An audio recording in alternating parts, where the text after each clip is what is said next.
seated.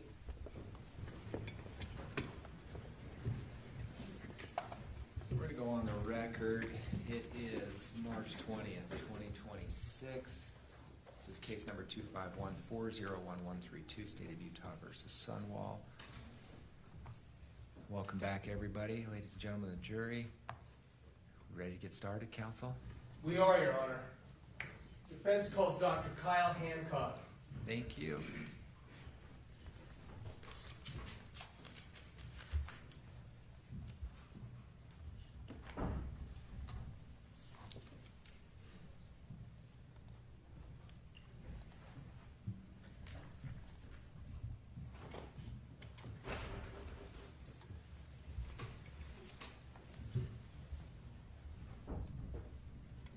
Good morning. Please come forward. Come up here near the clerk and we'll get you sworn in.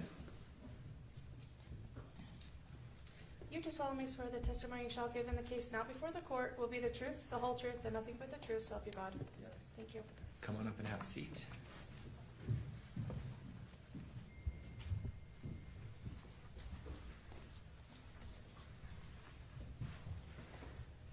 Appreciate you being here. As long as you can keep that mic in front of you, we'll be able to make a good record and we'll all be able to hear.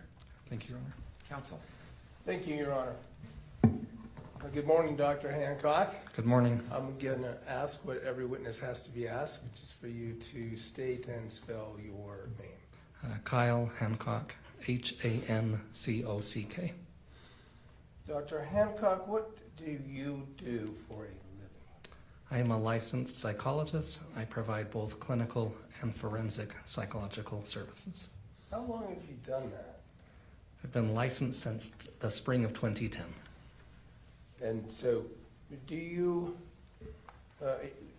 let's get a little bit of a background on how you get to the point where you get licensed for clinical psychology and psychologist and a forensic psychologist. You're not a psychiatrist, right? I am not a psychiatrist. And I just said that word, so that's what I wanted to clear up. What kind of training and things do you have to do to get to that level?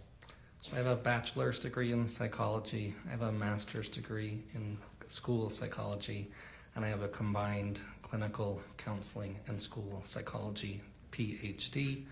After I completed my pre-doctoral internship, I completed 1 year of postdoctoral fellowship, and after that I completed postdoctoral specialization training and supervision in forensic psychology. Do you also have a clinical practice? Yes. First, let's just describe what a clinical practice is and what it means and what you do. Yeah. Clinical psychology practice is where I basically help support people who choose to come and see me. Oftentimes they report life experiences that are unpleasant or challenging, and my job is basically healthcare. It's to assist them in finding ways to improve their quality of life. How long have you done clinical practice work? I've been licensed since 2010. I graduated in 2009, and so I was a certified psychology resident for 6 months under supervision, but I've been licensed since 2010. So you've seen people in the clinical setting since 2010? 2009. 2009? Yeah. And how big a part of your work and your practice is the clinical side, seeing people and assessing people and understanding people? That was the majority of my practice, 2009 through about 2020. I was working probably 35-ish hours a week most of the time. 2010, 2015 was probably closer to 40, 45. In 2020, I transitioned more and more into forensic psychology, and I'm now only seeing about 5 patients a week, 6 patients a week for the clinical side. Everything else since about 2020 has grown more and more into forensic psychology. Forensic psychology, can you help us understand what that means? Yes, that's where psychologists have a role in the lives of people who are somehow involved in a court system. So one of the things I do is help measure individuals' abilities and experiences when they report having disabilities that make it difficult or impossible for them to work. And in that role, my job is to identify what their abilities are and to give that information to people who make decisions about what supports they benefit from. Another role in forensic is I work with families going through divorce who are having difficulties deciding how to organize time with children and so forth, and I complete very comprehensive evaluations. I gather a lot of information, and I make recommendations to the court about what would be best for children in their family system. And another thing that I do is I work with people who are going through a legal process, either on the criminal side or the civil side, and I consult or provide expert testimony so that jurors or other finders of fact may have some information from my science that they may or may not find helpful as they consider the facts of a case. In that regard, if I heard you right, you've been involved in the court process through a variety of kinds of lawsuits, is that right? Yes, I started that in 2012 and it just got bigger and bigger. I think you said civil. Some are non-criminal court cases like divorce and custody and such. Yes. You're involved, have you been involved in your work in the criminal justice system? Yes. Have you been an expert witness? Yes. How many times? On average, I'm an expert probably 2 times a month, give or take, throughout a year. Now, some of your work in the criminal justice expert witness realm work and consultation that does not ultimately involve you testifying in court? Yes. And then sometimes you come and testify and you describe why and what information you may be called upon to give to a jury. Let's just talk about testifying. I mean, how often and how much have you testified to educate jurors? So testimony is when I say probably twice a month I'm in court as doing testimony. Not doing testimony, providing review of records or consulting on a case or giving feedback, that's probably a couple of weeks a month on average of some variety or another. And of course there are, in the criminal justice setting, there's 2 sides, right? Yes. There's a prosecution and a defense, and I'm going to clarify, do you testify and do you work with prosecuting entities and ultimately testify for prosecutions? Yes. And have you done some testifying for the defense capacity in actual court cases and court testimony? Yes. Let's talk about comparing how often you are asked to do that for either side. What is sort of the percentage of times that you're on the witness stand for the prosecution? Where I'm actually sharing testimony, that's probably about 25% defense and 75% prosecution in the last year. From 2018 to 2022 was probably closer to 90% prosecution, 10% defense through those years where I was sharing testimony. Where's your practice? In Logan, Utah. Do you work around the state in this capacity? In other words, you said you gave those percentages for testifying for the prosecution. Are those a variety of jurisdictions? Yes, so as far north as Logan, I've gone to Idaho a couple of times. I've gone as far south as Fillmore, I think it's Millard County. Mostly in 1st and 3rd and 2nd district courts most of the time.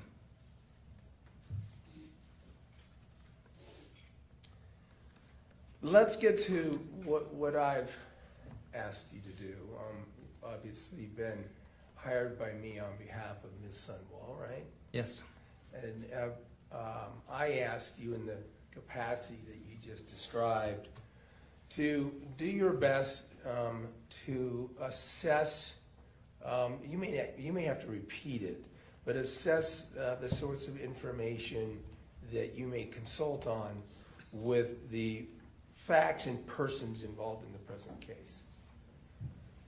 Yes, that's what I was asked to do. All right, and to ask you to do that, you got, did I provide materials to you? Yes. Now, let's get to that so we know what you've used. The jury, the participants at this point in the trial are pretty aware of some of the kinds of information and communications. Were you given access to police reports? Yes, I have some police reports. I don't know what all is in the case file. I just know that I have some, yes. Do you have police reports that, among other things, contained the description by Detective Farney of what she was reviewing as part of 28,000 text messages between Meggan and a Kacee Terry? Yes, Were you also provided bundles and groups of emails and text communications and other data from phone downloads by the defense? yes, And some of that was it even greater and different than what was put in by Detective Farney into her actual report? I believe so, yes. It was a high volume of communications. You didn't receive 28,000. I don't believe that was the number, but it was thousands of pages. Okay. Did you review that information? I did, yes. No, you said of course you don't know if there's reports that you didn't get, because Yes, is it fair that you rely on the defense to give you what's called discovery materials? yes, I receive information, I review that information and provide consultation feedback on the data I receive. Was that part of doing that? Was it by sharing links with? Let me ask you. I'm not sure it's clear yet. As a forensic psychologist, and in this capacity, we talked about the criminal justice system. Do you know what discovery materials are? Yes. Tell the jury what discovery materials are. What I meant by that. It's information that's obtained through the course of an investigation involving an alleged crime that's utilized as part of the judicial process, bringing about charges and then having those charges going through a judicial process. Who provides discovery in a criminal case?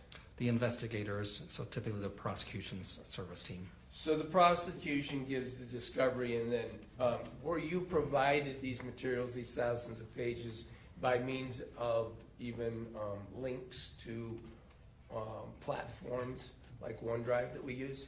Yes. And you said that included police reports, including did it include a 444-page report that was prepared by Detective Farney? Yes. It's 400 and something pages, so I'm assuming that's the one. Okay. Did you also receive some transcripts from prior court proceeding?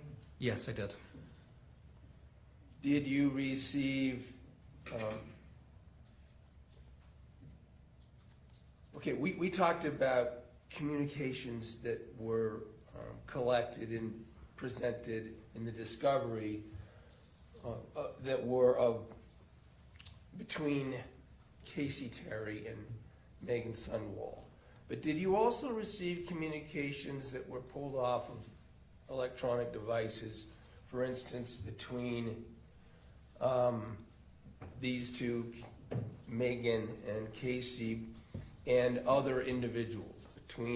For instance, let's just focus on Kacee for a minute. Between she and other individuals that were on the phone. Yes, I reviewed communications between Ms. Terry and other individuals. For clarification and knowing what you used and looked at to render some of the information you're going to give about this case today, did you look at communications with Lee Randall? Yes. Renee Randall? Yes. Between, for instance, Kacee Terry and Michelle Tingy? Yes. Well, I do this, I just gave those names because the jury's actually heard those two testify, that being Lee and Renee. Do you understand those to be Meggan Sundwall's parents? That's my understanding, yes.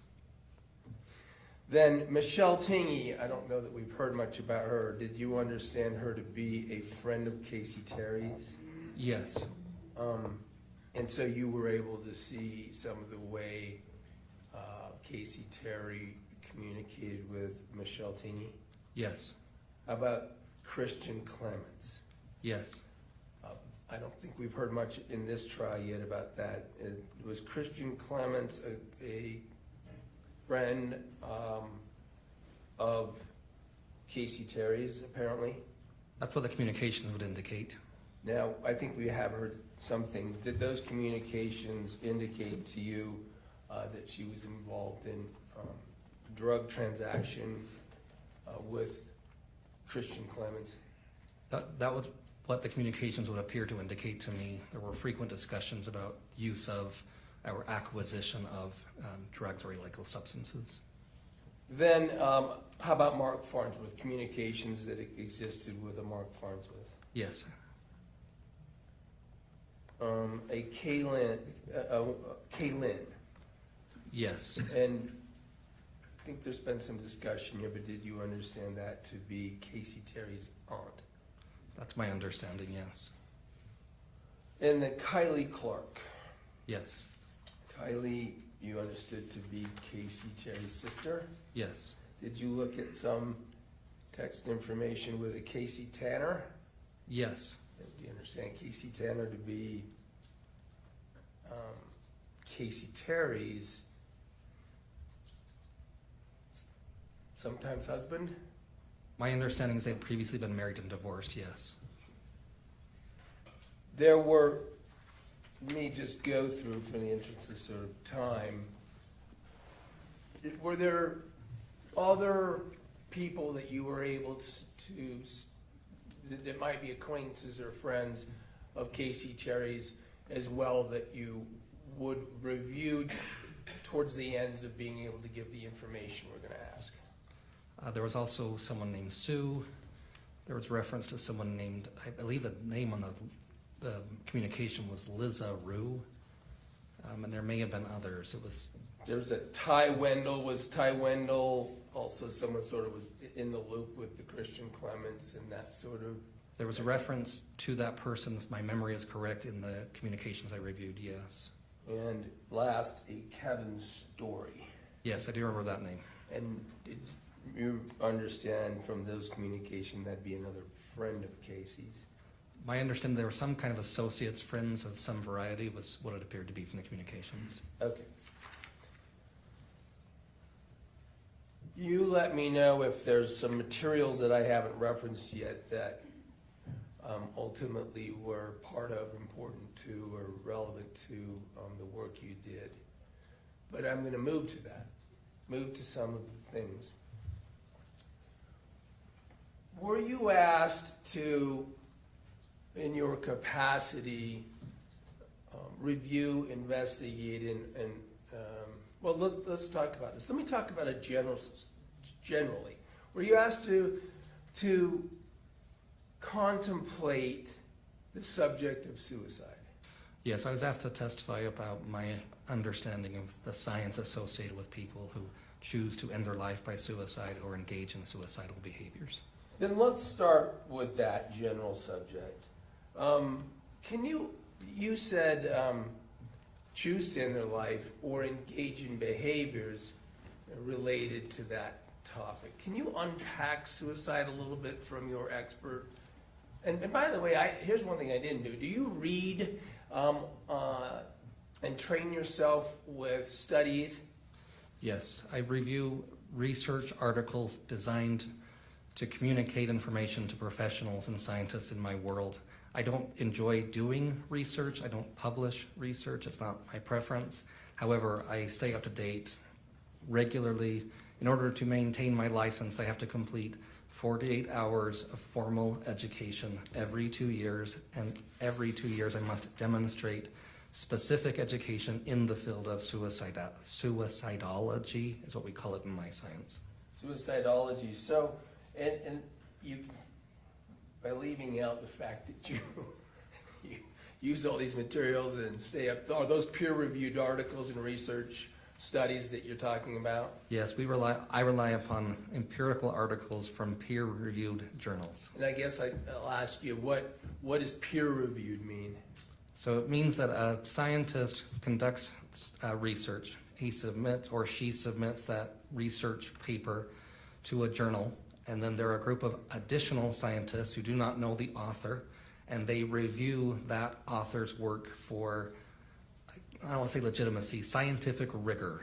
How well was it performed? How well was it designed? Did it follow the appropriate standards of practice, etc.? And then that panel of scientists give information and feedback to the original author, who then gets to review the article and resubmit it. Almost always is the process. It's kind of a checks and balances to ensure the information being published would meet the appropriate scientific rigor to assist individuals who are looking for scientific information. Thank you. You're welcome. So we'll return now to, you already said you had actually, the training includes the subject you indicated of suicidology. Is there study and training and writing and empirical research on that? Yes, substantial amounts. Has it been something that's built, existed for a long time? For decades, scientists have looked at the factors associated with life events and decision-making processes and feeling states and other variables that have been associated or linked in a scientific way to individuals who either end their lives by suicide or who attempt to end their lives by suicide or engage in behaviors that we call sometimes parasuicidal or quasi-suicidal behaviors. It's a really big topic in my science, is the short version. Is it tricky too? There's a lot of complexity, there's a lot of nuance, there's a lot of details. It's a tremendous amount of science. So let's talk about people who may end their lives, that aspect of it. Are there a lot of variables and a lot of different circumstances that apply to that end-of-life desire or that kind of suicide? Yes. That might have been a terrible question, so I'm going to let you speak instead of me speaking. But that you said that's about people who actually succeed. Yes, so the motivations for a person who succeeds or completes the end of their life by suicide. Is that involves sometimes behaviors that are sudden? So a really simple dichotomy is we have some individuals who complete suicide after an impulsive decision. A common example is a major life event, a divorce, a loss of a child, a loss of employment, something similar that's a very out of the ordinary, overwhelming experience. And we have other individuals who complete suicide who do so after having contemplated and planned through the process of deciding in advance that they choose to end their lives by suicide. You had given some examples of the life event related. Is shame part of that subject? That's one of the variables. If there's an experience where someone's been discovered, something that's been revealed that would be embarrassing, that the person feels overwhelmed, emotion would be the hypothesis we would generate that they may choose to end their life by suicide. You mentioned that there are some other suicide-related subjects, and I think you said quasi-suicidal behaviors, parasuicidal behaviors, and we are, of course, going to need you to unpack that. Sure. So a parasuicidal behavior is something that would be in the realm of a self-harm and may lead to or look like a suicide behavior. This would be, an example would be a superficial cut on one's arm or even one's neck. Oftentimes these behaviors serve the purpose of other than choosing to end one's life intentionally by suicide. Oftentimes these are behaviors where people report that they're seeking a need to be met. Caring, appreciation, kindness, compassion, feedback from others or involvement, a loss of relationship or a fear of people going to not believe me, etc. And so they engage in a behavior that's in the realm of harming oneself. However, it lacks the intent and it lacks the lethality, the means necessary to end one's life. And that's parasuicidal behavior patterns. So it's in the realm because it presents features but is not, if I understand you, in fact a person who's intending to ultimately end their life. Yes, and that's revealed both with the behavior itself, it is in the nature of the behavior. A specific example is very, very few people end their life by using a knife to open an artery. And when they do, there's a very specific pattern involved. And when people engage in parasuicidal behavior, they often will use a knife to create superficial cuts in a way that is almost impossible to end one's life. Does that behavior also sometimes include like ingestion of drugs or things like that? Yes, so especially among females, the research indicates quite clearly that a person may take a substance, a medication of some variety, that would create an adverse effect like nausea or dizziness or even potentially loss of consciousness. And in other situations, it can be a non-lethal. I've had people come to me and we've read research articles about people who take an excessive amount of one particular medication that would not result in the loss of life. I think quasi-suicidal was the next sort of subject on this point. So this is a step closer, so to speak, toward a behavior that would actually be sufficiently lethal to end one's life. So rather than a superficial cut going the wrong direction, so to speak, this would be a deeper cut requiring stitches going the correct direction. This would be, an example would be a person who, in one research study that I read, and in another personal experience in my practice, would present a set of circumstances in which the appearance of death by hanging was imminent, but would have safeguards in place to ensure discovery of the behavior. So an example might be the individual would create the noose, the system already, so to speak, or have the appearance of being ready and standing on a chair 5 minutes before someone's going to come home. And again, the danger here is that individuals engaged in this quasi-suicidal behavior typically are not, well, the research tells us they're not typically motivated to end their lives. They're typically motivated by other variables, but the behavior itself poses a much greater risk of lethality because the method they're using, if not intervened or managed appropriately, could result in the loss of life. Another example would be a person who overdoses on a medication cocktail that would be either sufficiently lethal or very nearly lethal, but does so in the presence of another person. I've had experiences where a person, for example, came into the kitchen and in front of a spouse or another adult living roommate consumes medication with a very high prediction that the other individual will intervene and will rescue the person. So they are presenting much more dangerous and lethal features, but they still, if I understand you, are not actually intending to end their life. That's what the research tells us, that these individuals who survive these attempts describe experiences, and again it ranges, but oftentimes it's overwhelming emotions, it's difficult life circumstances, and they're typically seeking a motivation or an outcome other than the loss of their life, the intentional loss of their life. Would it be fair to say when we're in that quasi-category then that their intent is to present the most lethal seeming circumstances to convince the other or others that it's real? Yes. So the way the science would describe it is these are individuals who are coping with something so powerful that they're resorting to coping strategies that are clearly, from a healthy perspective, dangerous and problematic.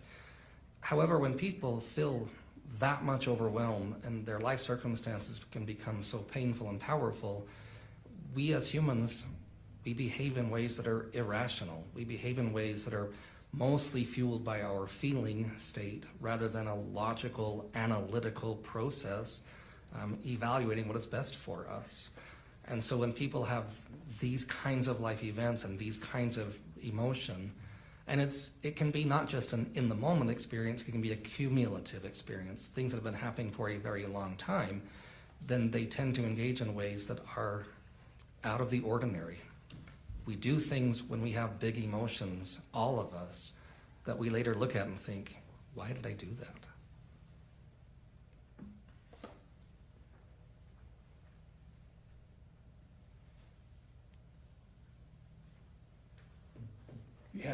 You said you had even some personal experience in your clinical practice of tragic outcome of a quasi-suicidal behavior, unfortunately resulting in an actual death. Yes. And I'm not saying that's all you know about the subject, but as an example, one of your patients, Yes.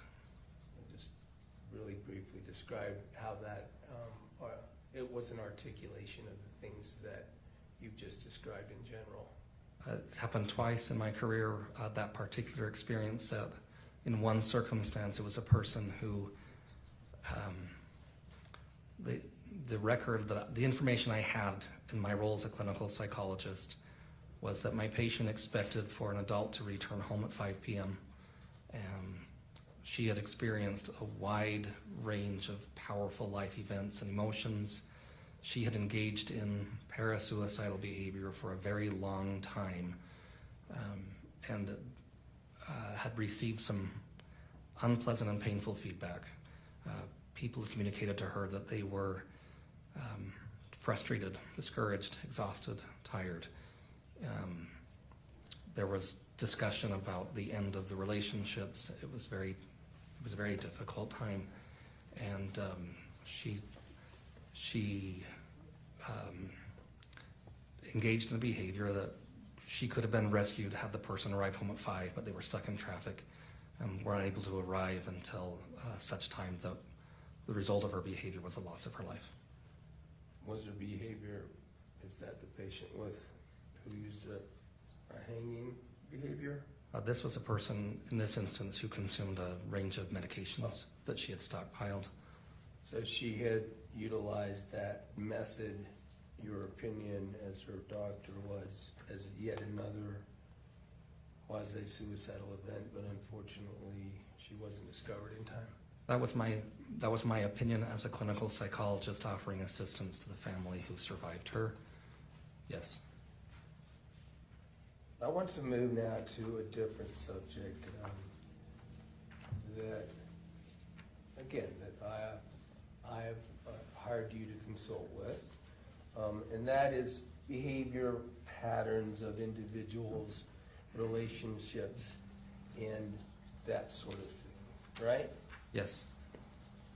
In particular, was I asking you to consult with with us, on this, in particular, sort of the personality traits, if you will, behavior patterns of, in particular, let's Meggan Sundwall and Kacee Terry. Yes. Now, we had already indicated that, was that the bulk of the information you got from the communication, the communications that were documented? Yeah, the majority of the volume of the communication between Ms. Sundwall and Ms. Terry.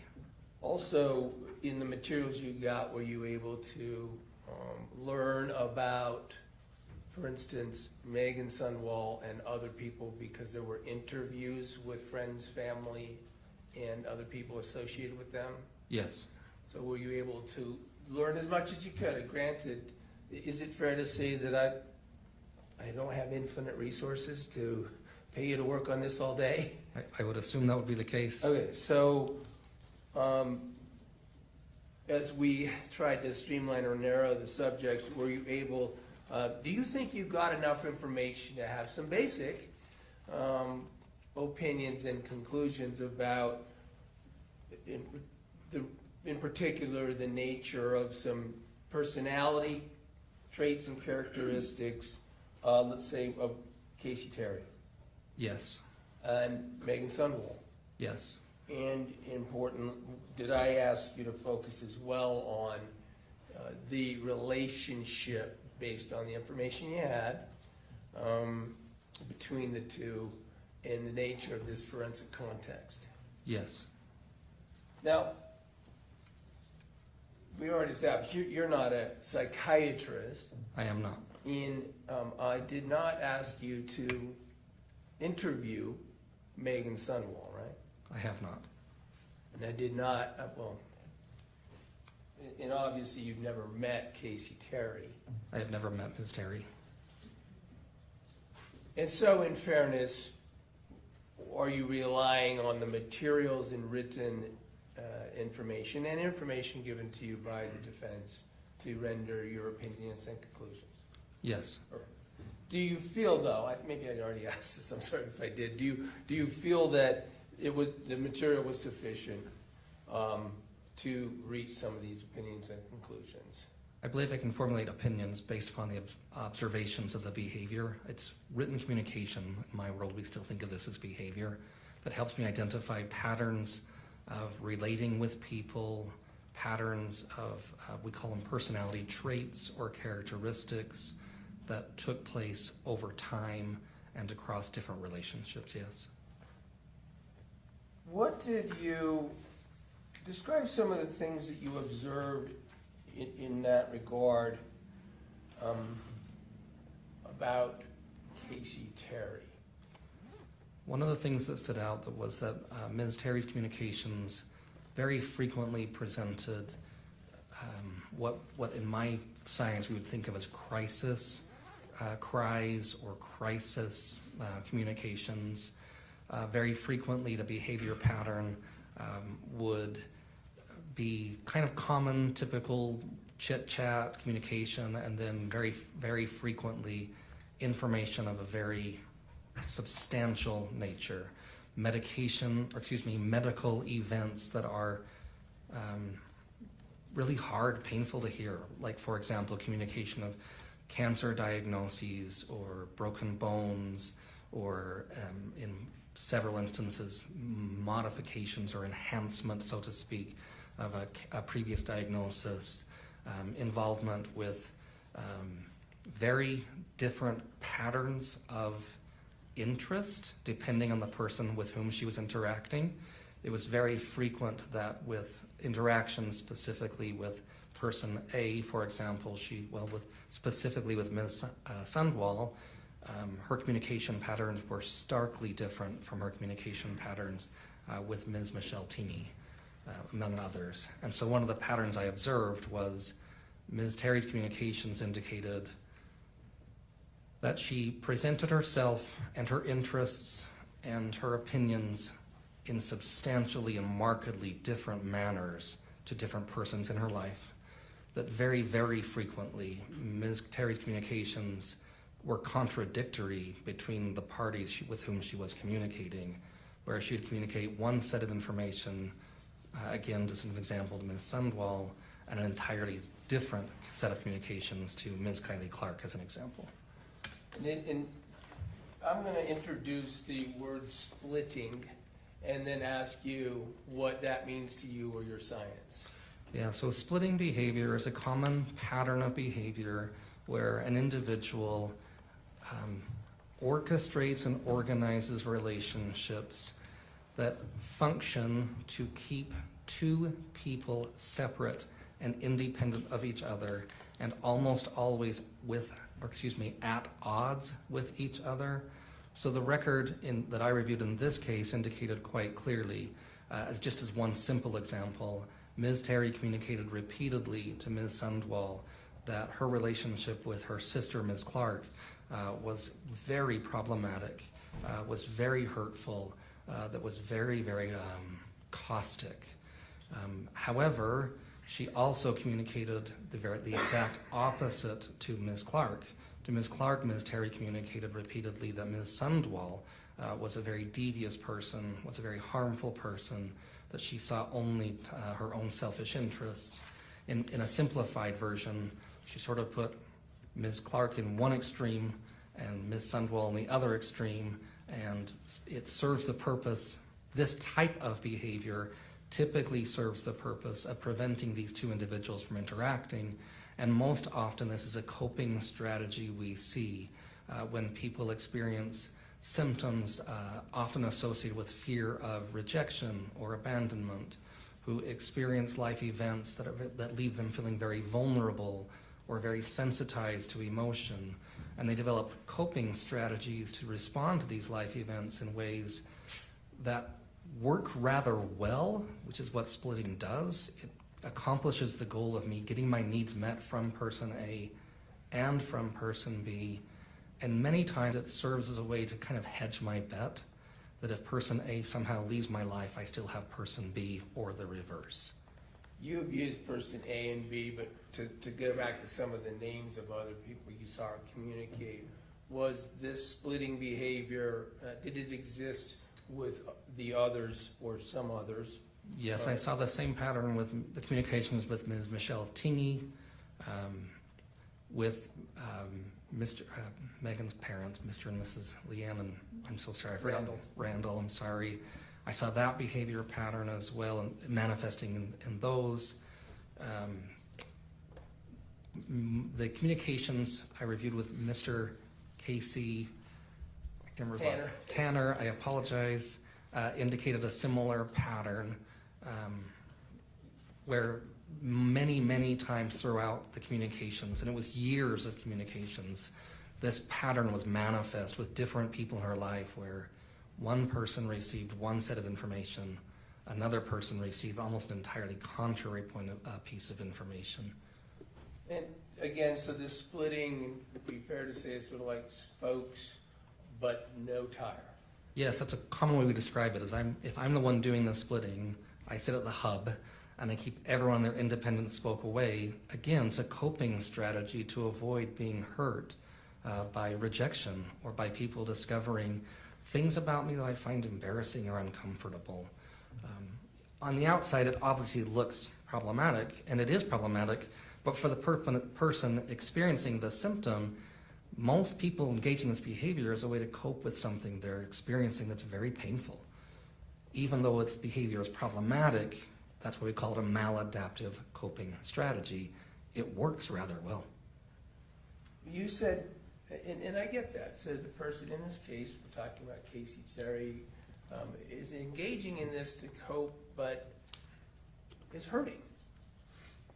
I would hypothesize that was the reason. I have to be cautious that I didn't interview Ms. Terry. So the patterns of behavior that she demonstrates are consistent with the patterns we observe in research or in people I've treated. I just want to be very fair. Right, you're not, fair enough. On the pattern of, and on this feature of this coping strategy, can it be effective for people who are engaged in that behavior? That's one of the problems with this behavior pattern is in the short term, it's really effective. It works rather well, and it facilitates the person having those needs met rather immediately. And it can last for a very long time. And that's why it gets used over time and across different relationships. And then another pattern we tend to see with individuals who demonstrate similar patterns is once discovered, they tend to terminate relationships rather quickly. They do a process we often call vilification or idealization. What this looks like is at one moment, this person's the best ever. I can't imagine living without this person. They're amazing. And the next, they're the worst person ever. I want nothing to do with that person. And so we rely very heavily or we pull away very quickly. And this is a similar maladaptive coping strategy that can play into the splitting behavior. You said that can go on for a long time. I mean, do these people ultimately have to also manage the notion that they'll be discovered?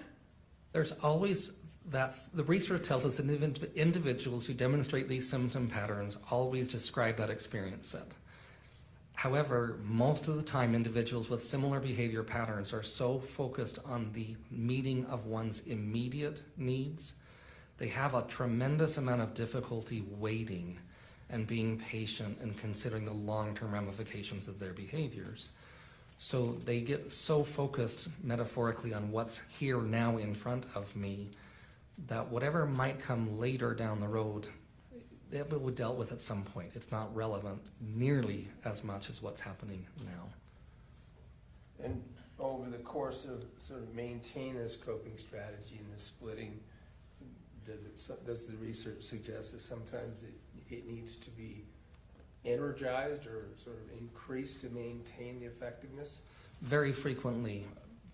Very frequently. It's similar, we talked about the moving from a parasuicidal to a quasi-suicidal, that in order to maintain the experience of the relationship and the closeness of the relationship pattern, individuals with these types of symptom patterns will often up the ante, so to speak. They amplify the intensity or frequency or the length of their behavior patterns, because one of the primary factors is reducing the risk of losing a person in their life. Individuals that demonstrate these symptom patterns are often highly sensitive to the experience of someone not supporting them or believing them or caring about them in the way that they desire to be cared or believed in or looked after. And so most of their efforts are geared toward reducing the risk of loss. And so in order to do that, they will often go to great lengths. In this specific case, one of the things I noticed was that in the communications between Ms. Terry and Ms. Sundwall, much of her communication descriptions were associated with adhering to religious tenets and following a faith system devoutly. With her conversations with other individuals, it would be engaged in behavior that would be inconsistent, at least with my understanding of those religious tenets, using substances, seeking out substances, language that would be coarse by its nature and not typically consistent, at least with my understanding of those same religious beliefs. So as an example of using sort of one strategy with Ms. Terry, with Ms. Sundwall, and a very different strategy with individuals who are struggling with substance use behaviors. And that's very typical. Sometimes we call this being the social chameleon, where the individual modify their preferences, opinions, taste, ways of talking or dressing in order to increase their appeal to the person they're currently interacting with. Now, in order to be, to get this maladaptive need, satisfy this need, did people of this sort need to be effective? Do they need to be believed? Well, basically, yes, right? Because they're seeking to maintain their relationship at very high cost or with minimum understanding of or maybe appreciation for the costs associated with seeking to maintain that relationship. In a simple way, they want to be believed and trusted and loved.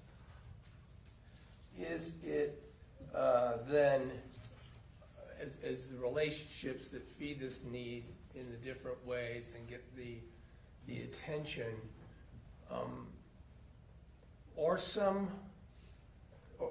do they tend to be being used in connection with people whose personality will also be effective in the relationship structure? Yes, so part of that social chameleon is these individuals are often very, very effective at reading people, understanding their personalities and their characteristics and traits, and then adapting accordingly. In a really simplified way, if a person who experiences these kinds of symptoms comes across someone who's rather shy and reserved and quiet, it would be really quite common for the person experiencing the symptoms to accommodate. So that would maybe being shy and quiet, or it may be being fun and outgoing, whatever works, whatever serves the purpose of acquiring that relationship and maintaining it. And that's a very common feature set. Now, let me move to the discussion in particular of what you observed in the relationship that she ultimately built and developed and engaged in with Meggan Sundwall. Did you see? Now, you never but we already established, you've never tried to use an instrument to test Meggan Sundwall's personality, right? I have not. You're not here to render some sort of personality characteristics for either of these any of these individuals, right? No, I'm solely describing the behavior patterns. In terms of the behavior pattern, did you have conclusions or opinions about whether or not and how Kacee Terry was effective in that relationship in meeting her needs? With Ms. Sundwall? Yes, with Ms. Sundwall. Yes, I have an opinion there. And sort of describe what you saw there and why you thought it would be effective in that regard. So they observed the behavior patterns and the communications between Ms. Sundwall and Ms. Terry reveal a pattern in which Ms. Terry frequently seeks out and increases the chance of receiving nurturing, caring, compassion, investment, and Ms. Sundwall regularly engages in a similar provision of those things. In an oversimplified way, it can be Ms. Terry seeking out compassion and comfort, and Ms. Sundwall frequently administering that. That's observed in the communication patterns describing sharing of gifts, sharing of time. They refer to each other with terms of endearment on a regular basis. There's clearly instances in which Ms. Terry also generously shares resources with Ms. Sundwall as well. But it's very clearly I don't want to say a patient caregiver or a child parent, but a dynamic in which one person is seeking nurturance and the other person is clearly providing nurturance. Now, are there, let's just go ahead and focus on that relationship. Are there features that you saw in that relationship that would explain, why do people in Meggan Sundwall's position in that kind of relationship, what do they get? What do they commonly bring to the relationship, and how do they behave? So individuals who have a high degree of nurturance or caring or patience or gentleness or tenderness often receive intrinsic benefit and reward. So the research would say individuals in my science, mental health, excuse me, in nursing in particular, in palliative care, things of this nature, they often describe experiences of personal reward and value in being part of what helps and supports people. In fact, one common theme in our training in clinical psychology and social work and nursing and so forth is the idea that we take our patient's experience as their experience of reality and truth. And my job as a clinical psychologist is to listen to my patient's story, seek to understand their story from their point of view, and to really basically assume that what they're sharing with me is a reflection of their real life. I'm not an investigator, I'm not a fact finder, and it's quite rewarding to be a part of that relationship of seeing people grow and receiving feedback of being someone who's involved in supporting and assisting and helping. There's a lot of reward for people with those kinds of characteristics that comes from being involved. The other part of the pattern is that individuals who demonstrate symptoms similar to the ones I observed in Ms. Terry are very, very adept at giving that feedback and giving that information. One of the things I always tell my trainees is the moment your patient tells you the best thing ever, and there's never been a smarter therapist in the universe than you, is to really be careful with what we as the therapists do with that information. Because if we start to believe that, it impairs our capacity to engage in healthcare. That's why they do that behavior patterns, because it rewards us. Do someone in the position, for instance, we're talking about the relationship that involved Meggan Sundwall, in that dynamic,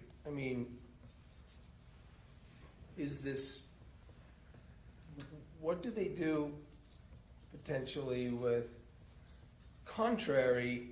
with behavior that might otherwise be contrary to their belief and their personality trait set?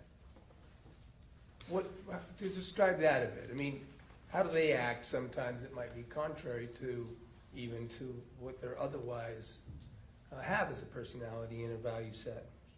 So, an oversimplified version, I think about when I was dating my spouse, and I was giddy in love, so to speak, and she could do nothing wrong. And we've been married for a little while now, and she's an imperfect and wonderful person. But in that state of emotion, my acknowledgement of common, typical human experience was very shaped by my emotional experience. And when individuals are operating mostly by what they're feeling, we as humans don't do a great job of thinking thoroughly and clearly. And what that does with our behavior is it encourages us to not attend very well, not pay attention to, or even to dismiss indicators of, wait a minute, this is not what I normally do. A silly example I use is when we were, my spouse and I were courting, we went to Cold Stone ice cream. We were in college, I had no money, but I bought her a Cold Stone ice cream cone, and we didn't buy another one for probably 20 years because I couldn't afford it. But at that time, I didn't behave according to my financial consciousness self. I was giddy in love. And so it's a metaphor for what most of us humans do. Now, the ultimate nature of this relationship in this case, including the culmination or the end of it, is quite serious. Do you agree that you saw some quite serious features of this behavior pattern and maladaptive behavior issue? The number, the frequency, the severity of the behavior patterns that I observed from Ms. Terry's communications would fall within the severe range of a person who demonstrated similar patterns who came to see me. And on the same seriousness and level, is the length of time that this occurs, how does that affect and generate energy or momentum? So we call that a cumulative effect. People often, we have an experience that our science calls cognitive dissonance, is one way to explain it. If I've been, simply put, if I've been paying on a car for the last 5 years, it's my dream car, and I really love this car, and I put in so much effort, and I've repaired it repeatedly, I stopped thinking about, it cost me more to keep this car going than the car is worth. I'd be further ahead to simply give the car away than I would be to continue repairing and putting money into this car. And in a relationship, we can do the same thing, any of us. I have tried so hard for so long. I'm so invested, so involved. This is specifically amplified by the number of deception behaviors and the intensity of the deception behaviors that were discovered. That pattern of deception primarily serves the purpose of amplifying emotion. And that emotion investment over time grows exponentially. And it makes it more and more and more difficult for us to accept indicators that would be inconsistent with our conclusions. We explain them away, or we justify them away, instead of being more inquisitive or more scientifically minded, is a simple way of putting it. Let me talk a bit, if you could, about how that might reach something that I think may be referred to as a sort of savior complex. Describe that, if that's a thing, Yeah. and what it means and how it might apply, of course, for an assessment of this case. It's a pattern we see in healthcare workers on a pretty regular basis. It's a belief system and a behavior pattern, so to speak, in which a person comes to the conclusion that if I'm the example, I'm the only one who has the capacity, the technical expertise, the willingness, the emotion to take care of my patient. In my world in clinical psychology, some professionals get in trouble, they make errors because they seek to support their patient in a way that is unethical and inappropriate. Like, for example, showing up at their house to dispel an argument between spouses. That's a gross ethical violation. But the goal is I know so much about you, and I've taken so much care of you, and no one else loves you, and your spouse is horrible because you've told me how horrible your spouse is, that if I don't do this, I'm going to be complicit in your harm. So the idea for individuals who have these kinds of belief systems is they engage in a behavior mostly fueled by the emotional conclusion that I'm here to take care of you and save you, and nobody else can, only me. I'm the only one capable. So not only must I take care of you, but if I fail to take care of you, then unfortunately I'm complicit in your harm. And that's very difficult for someone who's a caregiver. Now, in this particular case, the subject between these two individuals was less palliative and more confederate in the actual suicide aspect. Is that correct? That's my understanding from the communications. And how would that play? And that seems, talk about counterintuitive. How is it, this relationship and this desire to feel like I'm the only one that can be with you, how does that, how can that be consistent with the confederacy of the suicide ideal that Kacee Terry, was involved in Kacee Terry's constant communications? So in patterns for other individuals, what people describe is that the purpose of the suicide behavior is a relief. It's the removal of the pain. It's the reduction of their impediment or impairment on other people's lives, that they perceive or describe the purpose of that behavior as a removal as opposed to the presence of a painful event. And so by engaging in the removal of something dreadfully unpleasant, it facilitates the conclusion that I'm doing good. It's a simplified way of saying this. So that if the idea is that the desire of, in this case it would be Kacee Terry, but someone in the literature that studies in this dynamic, the desire to be free from misery is the savior complex for somebody who's a confederate or an associate or close one and only that can be part of that subject? That's one of those that show up. Another is the fulfillment of the loved one's wishes. There have been other studies and other examples where in one study I recall it was an elderly couple who didn't want to be a burden and this is all, of course, research gathering and theory development after the individuals were deceased. They made a pact and wrote a letter to their children where they decided one person to end the other person's life and the other to end their life by suicide. And they talked about it as we're the only ones who can do this for each other, and so we're fulfilling each other's wishes by removing ourselves from this burdensome role we've taken. So the notion is that this caregiving person is actually in this counterintuitive circumstance that they think that being in their role of assisting and relieving pain is the feature that becomes a savior aspect. That they become an advocate. They become the one who can rescue. They're fulfilling the wishes of their loved one by adhering to their request or something similar.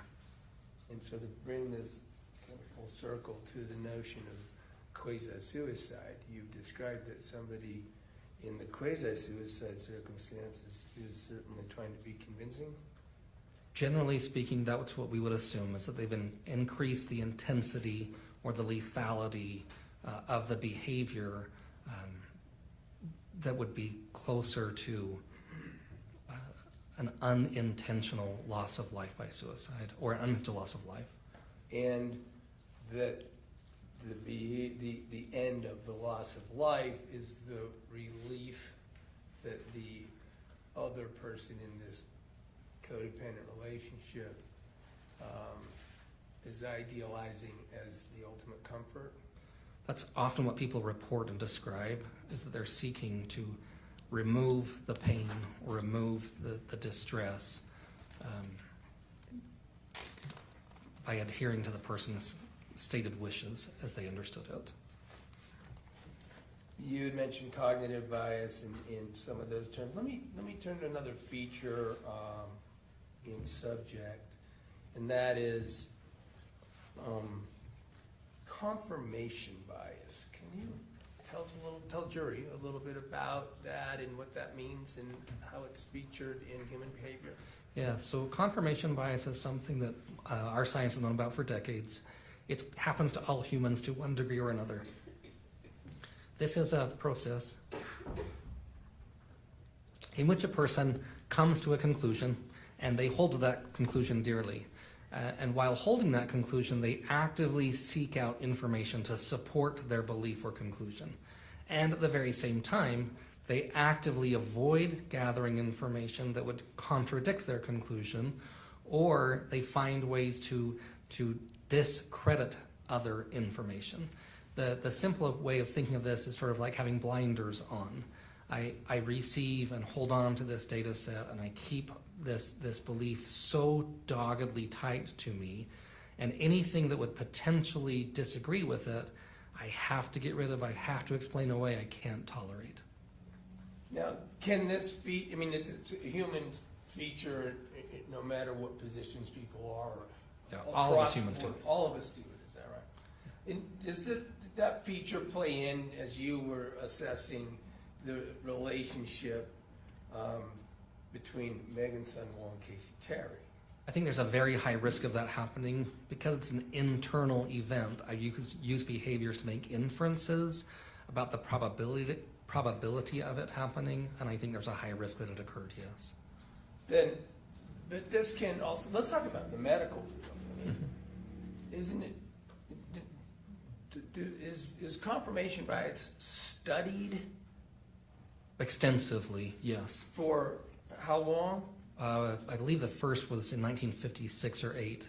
I'm not positive, but it's been studied extensively. And there are other like associated elements, but that big broad category, medicine's trained on it repeatedly and repletely because unfortunately throughout medical history, a surgeon, a physician can be so convinced she or he has the right diagnosis that they refuse to accept data that would contradict the diagnosis, even if it would promote the better health care of their patient.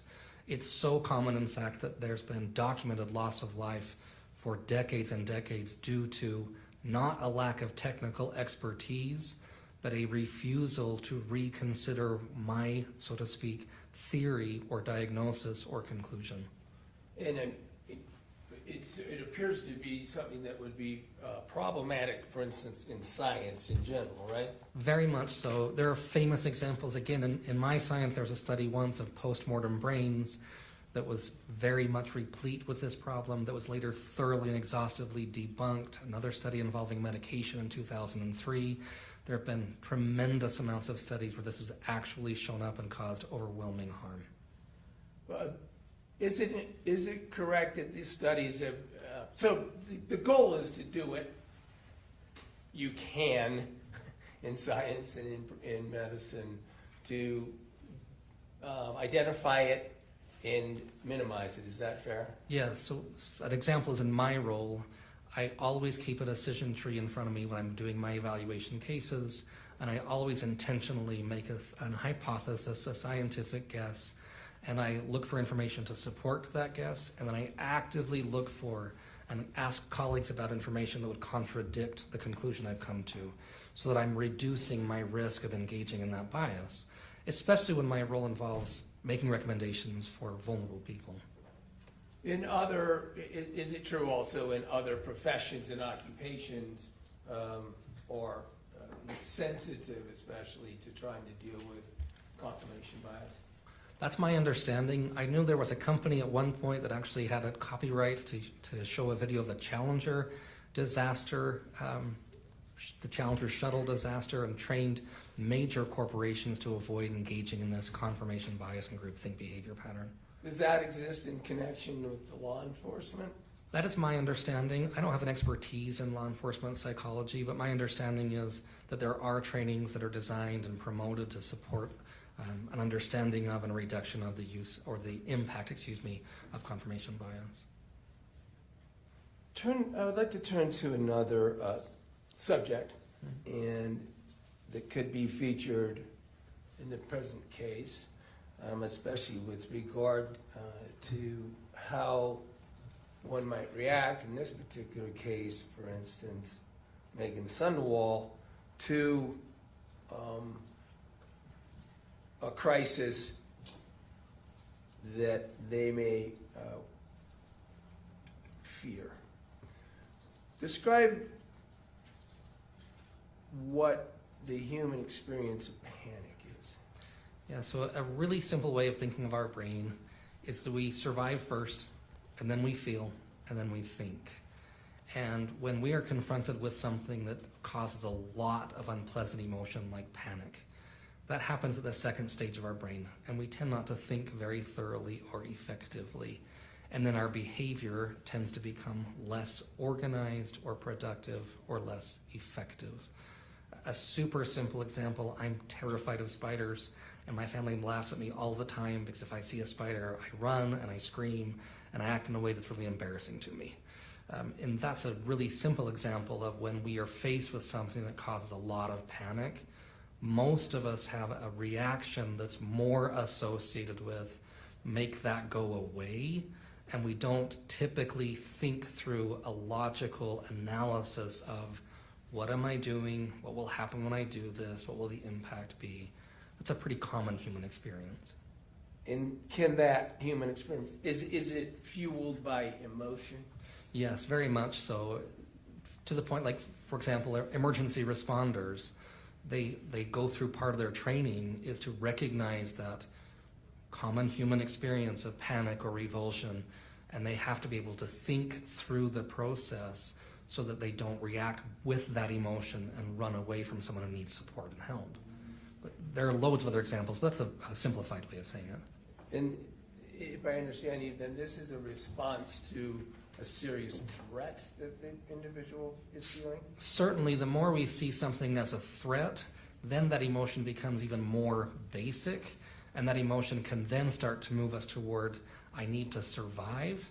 An extreme example is if I was on a walk and saw a bear, there's a part of my brain that's going to say, just get out of here, just get safe. It will be accompanied by an enormous amount of emotion, because emotion is designed to motivate our behavior, and it's also designed to tell us what will most likely lead to a successful short-term outcome. Get away from the bear, run like mad. That's what would happen basically. In a human circumstance, can that be a feature that can last over a period of time? Especially if it's an unpleasant but not immediately threatening thing. Again, simple examples of pacing back and forth, worrying about, did I make a mistake? I've got to go see my boss tomorrow. What is she going to say to me? What's going to be wrong? I've got to take my exam tomorrow. Oh my goodness, I'm really stressed and worried about that.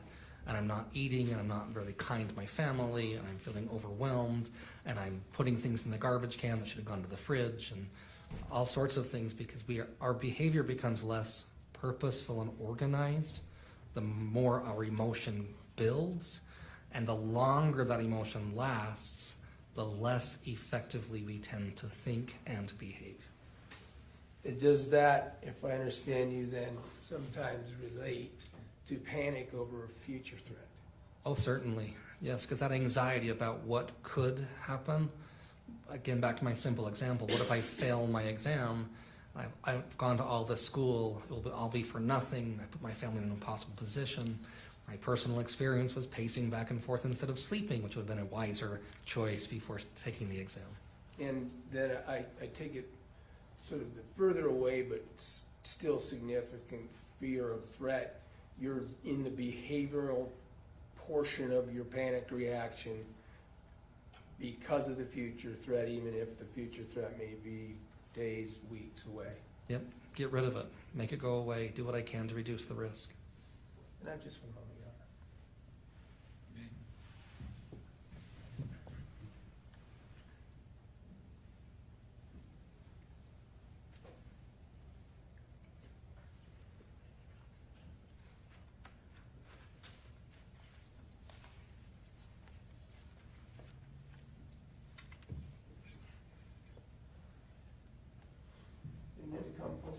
again, full circle on this case. In what you did, you had talked about, you had reviewed these communications, and it might have been completely clear that communications were reviewed between Kacee Terry and a variety of other individuals, including especially, of course, Meggan Sundwall, right? That's correct. But you were able to review communications as well between Meggan Sundwall and other people in her life. Yes, that's also correct. Thank you. Welcome. I have no further questions. Pass the witness. Thank you. State wish to cross. Yes, Excuse me. Oh, yes.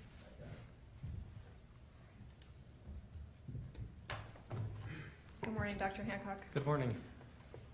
You and I have met before over Zoom. It's nice to did. meet you in person. Nice to meet you too. Mr. Williams covered much of this with you already, but just to clarify, you obviously never treated Kacee. She was dead before you got involved in this case. That's correct. I've never treated Ms. Terry. So you never evaluated her clinically. I have not. You never administered psychological testing to her. No, I did not. You never met with the defendant, Ms. Sundwall. That's correct. I did not. Similarly, never gave her psychological testing. Yes, that's right. You'd agree that in assessing personality or dynamics of people, it would be ideal to actually meet with the people. Depends what we're trying to accomplish, but generally speaking, if we're completing a measure of personality functioning, yes, we administer formal measures to describe a comprehensive understanding of the way people see the world, relate with other people and with themselves, and that's typically done in person. So that would be ideal, but obviously you didn't do that in this case, but you reviewed a lot of communications. Yes, I was asked to review communications to identify any patterns of behavior. You didn't review, you were given many of the text messages, you didn't review all of them. I reviewed the best I could. I certainly didn't review every single one, no. Yeah, there's certainly a lot of them, about 29,000. Yes, ma'am. You are a psychologist, you're not a medical doctor. I am not a medical doctor. I have a PhD. I'm a psychologist. I want to talk a little bit about Kacee.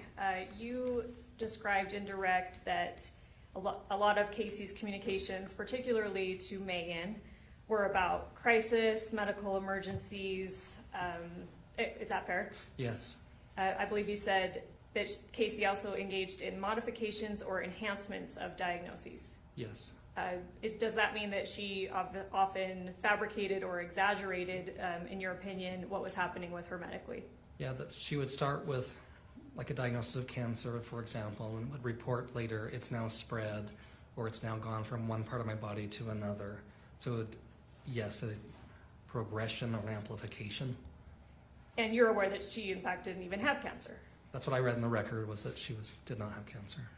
Are you familiar with something called Munchausen's, or I think what now in the DSM-5 is referred to as factitious disorder? Yes, I am with both. This is a condition where people fabricate or exaggerate medical ailments, primarily for attention, right? Primarily for some emotional need, including attention, yes, that's right. You mentioned that Kacee's communications with people other than Meggan were often very contradictory to what she's telling Meggan, right? Yes, yes. I believe you mentioned Michelle and Kylie in particular. Kacee did not have a pattern of telling those people these detailed, exaggerated medical stories that she's telling Meggan. If my memory is correct, she shared medical history with Ms. Teamy and I believe other individuals as well in her communications. My memory is that there was communication that she'd been diagnosed with cancer, that she'd broken a leg. There were some others similar to that, is my memory.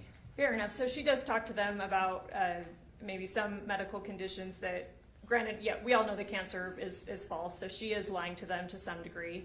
But she doesn't have the same pattern of engaging in heavy discussion of exaggerated medical problems with Kylie or Michelle. I didn't observe that with Kylie as much, and with Michelle less. There were other topics that were discussed more frequently in my review of those records with Michelle. And she didn't reflect suicidal intent with anybody other than Meggan. I cannot remember all the details on that. There were so many reviewed. I can't remember if she mentioned it, but certainly it was more commonly discussed with Ms. Sundwall than it was with the others, yes. Excuse me.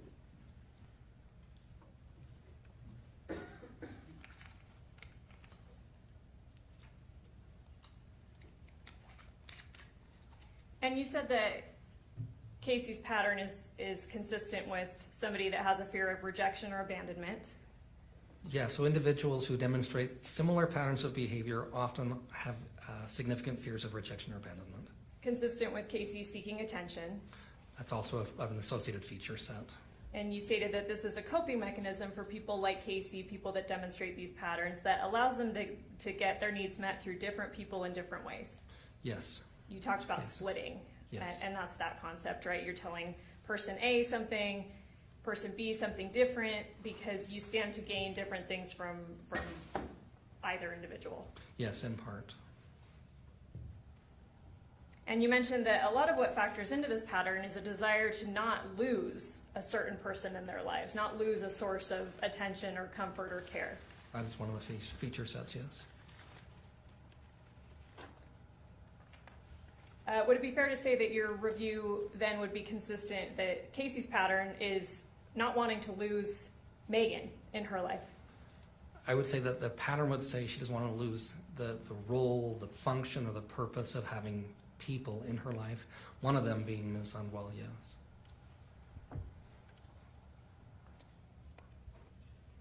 You mentioned in direct that, and correct me if I'm misquoting, you said once discovered, maybe this splitting behavior, someone can engage in villainization, which would include cutting off somebody or telling other people that they're now an awful person and they don't like them anymore, something like that. I would say that's not necessarily that order, just that there are two different things there. Once discovered, people will often either go to great lengths to save a relationship and go to great lengths to salvage the relationship the best they can, or they kind of close up doors quickly and powerfully and come to a rather abrupt cessation of the relationship. And then we have this pattern of vilification or idealization. That's somewhat separate. That happens throughout for many individuals who demonstrate patterns of behavior similar to those I observed in the communication pattern from Ms. Terry. Okay, and that can help keep person A and person B in this splitting behavior separate so they don't communicate and learn the truth of what's happening, I guess. That can serve that purpose, yes. Nothing in what you reviewed indicates, though, that what Kacee is telling Meggan, these medical stories, that hasn't been discovered by other people. I'm not aware of that. Yes, I'm not aware of that. I want to talk about suicidal ideation versus suicidal completion. Okay. People can talk about suicide for years without actually completing suicide, right? That is correct. Suicidal ideation can be common in many mental health conditions. Yes. Talking about suicide does not mean a person will actually act on it. No.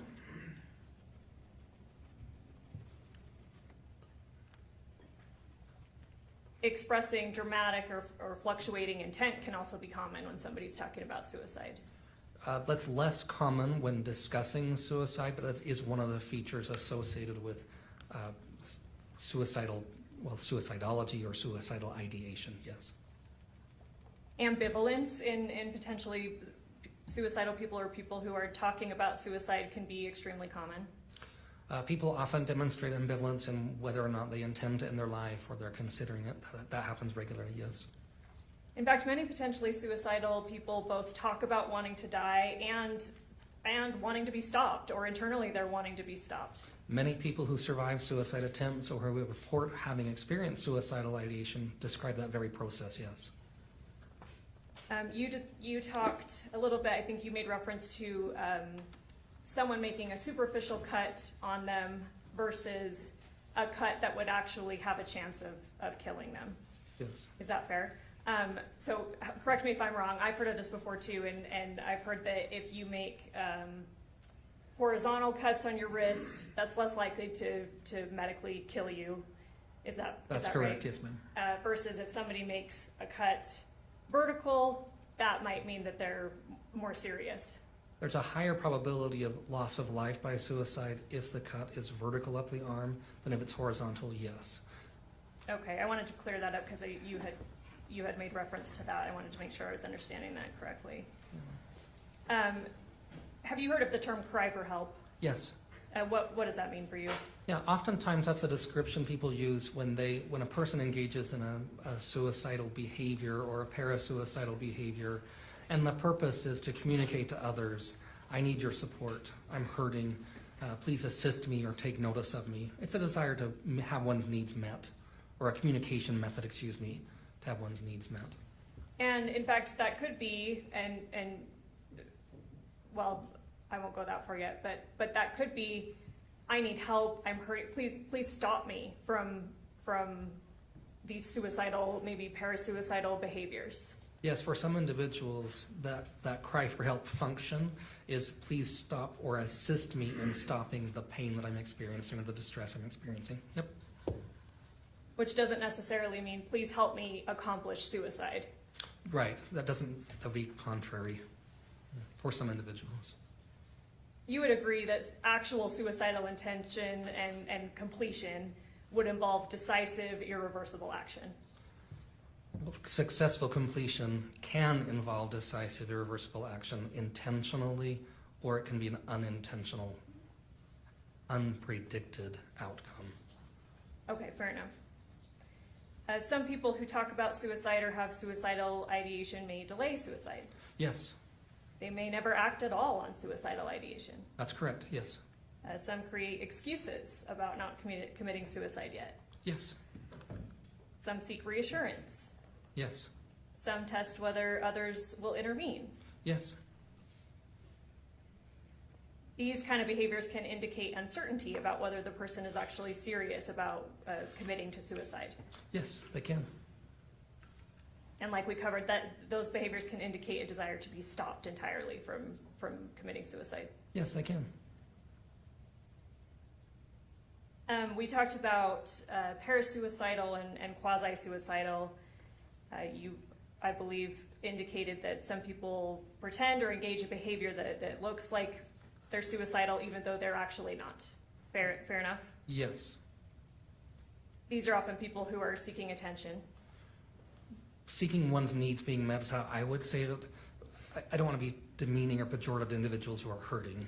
Sure, yeah, and I don't mean to be either. I didn't think you did. Yes, and sorry about that. You did reference other things. So needs that they might be seeking to be met are care, support, compassion, comfort, those types of things. Attention, affection, yes. You'd agree this fits the pattern of Kacee? In part, yes. Would you agree that Kacee was a vulnerable person? I'm not from a legal standpoint, I'm not qualified for that.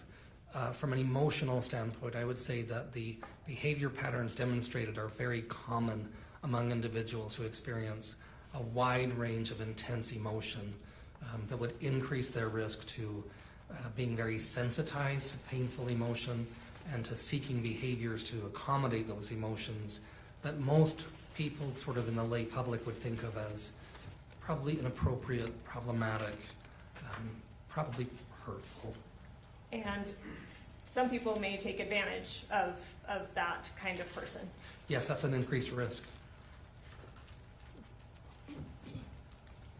You talked about, so you reviewed a large number of communications between Meggan and Kacee. We've covered that. I believe on direct, Mr. Williams asked you that Meggan pretty regularly provided nurturing to Kacee. Yes. And in fact, she never confronted Kacee on these fantastical stories that Kacee's telling her. If she did, I don't remember that happening. And Kacee is telling Meggan, again, you're not a medical doctor, but would you agree that much, if not most, of what Kacee is telling Meggan is not even medically realistic? That would be outside of the scope of my expertise, and so I would be cautious. I don't know. Okay. Would you agree that vitals that say something like heart rate is 6, temperature is 53, those are not consistent with life. As a lay person, that sounds very odd to me. Again, I don't have a technical expertise, but that would strike me as rather odd. Fair enough. A person, you said as a lay person, you're not medically trained. That would strike you as odd. You're aware that Meggan is medically trained? I am, She is a nurse, or Yes. was a nurse at the time. yes. We talked about what a person, in this dynamic, and obviously we're talking about Meggan and Kacee specifically, so a person in Meggan's position here, you said they often like to nurture. What they're getting out of this dynamic is they like to nurture. It can be rewarding to feel like they're assisting and helping. You mentioned a savior complex. They may engage in even unethical behavior because they believe they're the only one capable of helping this person, right? That's what the research tells us, yes.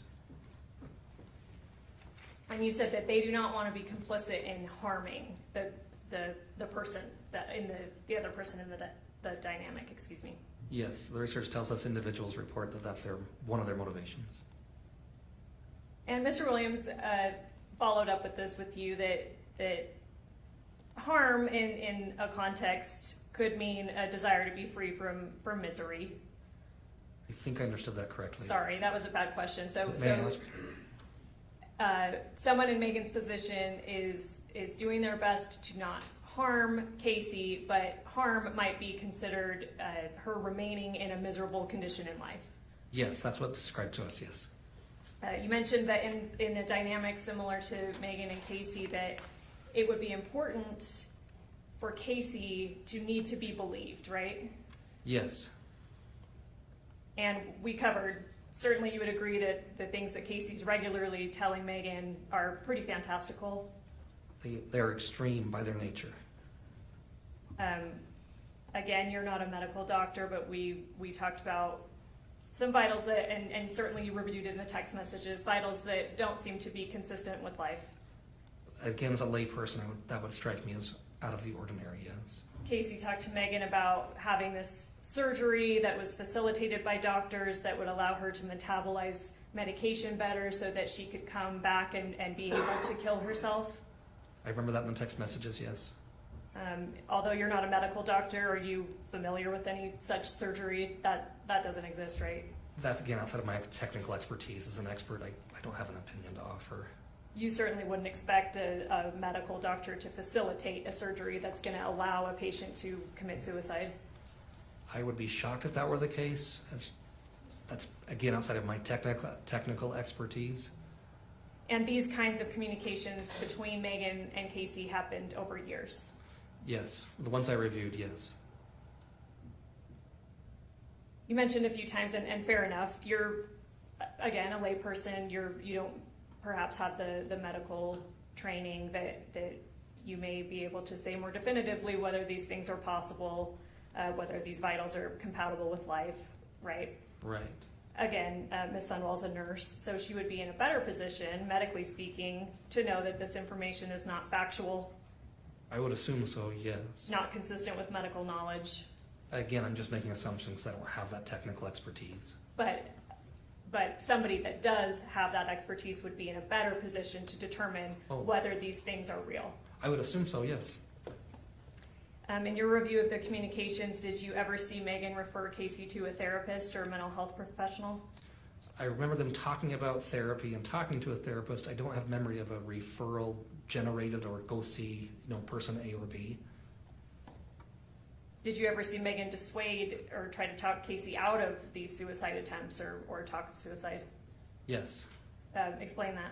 Yeah, questions like, is this what you want? What's important to you? With oftentimes the YOU would be capitalized. Questions about what's important to you showed up on a regular basis as well. Did she ever say anything like, please don't commit suicide? If she did, I don't remember seeing that specifically. Please let's get some different kind of help for you. I don't recall seeing that specifically either. You mentioned that Kacee was actually quite generous with Meggan. You mentioned a couple times that she gave her money, that she took her on trips, gave gifts. That's what's communicated in the text records, yes. So when we're talking about, again, in this dynamic, somebody in Meggan's position, we already covered that they can be motivated by this position of being able to offer somebody nurturing or care or affection, right? Yes. But certainly people in Meggan's positions could be motivated by something other than that. Absolutely. They might stand to gain gifts or money. Yes, absolutely. You talked about panic, and this puts someone in a situation where they're less likely to think through their actions. Generally speaking, yes. Less likely to be, I think you said, organized or purposeful, Yes. or take deliberate thought through steps. Yes. Again, I'm sorry I keep asking you things. I'm aware, and it's been made evident that you're not a medical doctor. Are you familiar with the process of testing blood sugar with a glucometer? Only as a layperson observing my grandfather doing it. That's the extent of my knowledge. I guess describe what your knowledge is of that process. When I was a young person, my grandfather had diabetes, and he would prick his finger. That's what I remember about it. And there are a number of steps with that, right? You have to prick your finger, put it on a strip, put it in a meter to read the sugar in the blood. If that sounds familiar, yeah, I remember him doing something with a little square white thing, and he'd have a blood spot in his finger and put a piece of paper on it, yeah. Fair to say that that's a multi-process, deliberate event? That's my understanding, is it takes several steps, yes. You agree that it's exclusively the jury's job. You've testified, it's been made clear that you've testified in many court cases.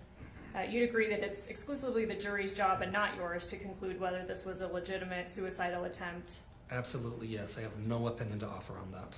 And it's not your job to say whether it was something different like murder? Absolutely, yes. I have no opinion to offer on that. That's completely up to the jury. Entirely out of my hands and entirely these folks' decision. If I could show the witness what's already been admitted as State's Exhibit 137.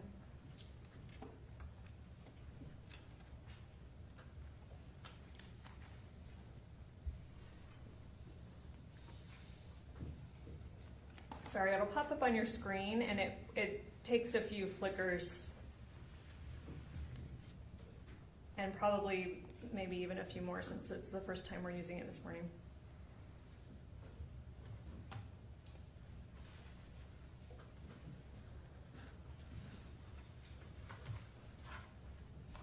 Let me know when you see that. I do see it.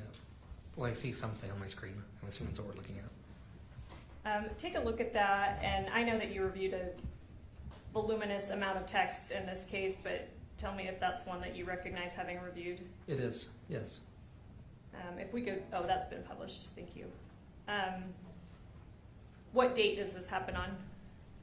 8/12/2024, And what time? 9:45 a.m. And then the second one, 8/12/2024, what time? 9:47 a.m. Are you aware of the date that the events that we're talking about here happened on that led to Ms. Terry's death? Yes, It's August 12th. that's my understanding. It's August 12th, 2024, yes. And this last text says, do you want to take some promethazine when I get there so that you are asleep when this is happening? Yes, I see that. This is something that you reviewed? It is. I don't have anything further. Redirect. Very cool. Just a couple subjects that we just talked on this panic response and this notion of what people do in reaction to a threat. Is that right? Yes, commonly, and other things too, but yes. And I think you described it as it's driven by emotion and not necessarily cognitive rational thought. Yes, that's accurate. And I just want to address this notion of an organized or intentional activity in relation to this panic response. It doesn't mean that they might not be able to do tasks in relation to their panic. Right, people are still doing things when they feel panic most of the time. I mean, I guess it's theoretically possible for a person to say, I felt frozen, didn't move. Sure. But certainly possible to do things while feeling the feeling of panic, yes. So they may be irrational, but they're able to be organized enough to function. Is that fair to say? Sure. Okay, and it's all, however, driven towards and about the emotional impact and threat that they're trying to address. In that moment, yes, generally speaking. And then, since it's emotional and not necessarily rational and such, I mean, isn't it true they can ultimately suffer a worse result from a threat or be foolish and ineffective in addressing a threat? Oh, yes. On this question, repeatedly, Meggan Sundwall is addressing through these years, at times, addressing to Kacee repeatedly, is this something you want, right? I reviewed that in the text communications, yes. Is this, that this is suicide, to relieve herself of misery by suicide, right? That's the conclusion I came to when I read the communications. So the please save me message from Kacee is by letting me commit suicide. Objection calls for speculation. Well, the subject is suicide. Is that rephrased appropriate? It's still speculation the way the question is phrased. Let's try and ask it a different way. The point is the save me that you saw constantly in response to the question of what you want from Meggan to Kacee was written by Kacee, I want to commit suicide. Yes, I observed Kacee making the statements that indicated she wanted to end her life by suicide. And all very frequently that in terms of helping her satisfy that need, she even said often with you present, you Meggan. I observed that also in the text communications. Thank you. Just one.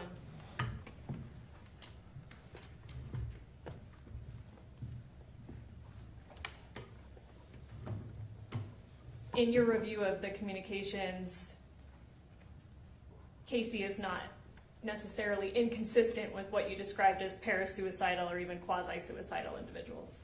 In her communication, she described many patterns of behavior that are commonly found among individuals who engage in that behavior, and she described having engaged in those very behaviors herself. And again, those parasuicidal and quasi-suicidal is where some people pretend or maybe even take steps to look like suicide, but they don't intend it. Yes, that can be involved engaging in behaviors that are associated with a suicidal behavior or gesture without intending or without completion of the suicide event itself. And you mentioned that often they're seeking to get some need met, care, support, compassion, comfort, attention. That's often some of the motivating factors for that behavior pattern, yes. Okay, thank you so much. You're welcome.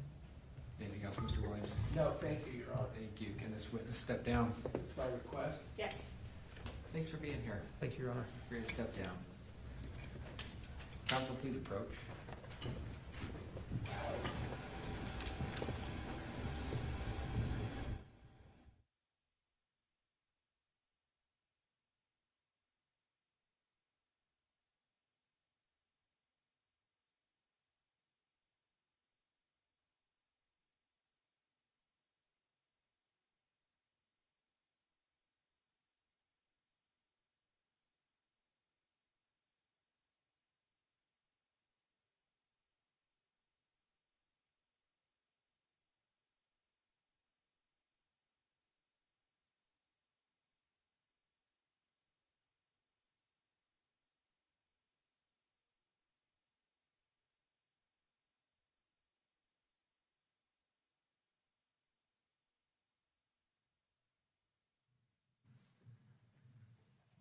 Ladies and gentlemen of the jury, we're going to take a morning break.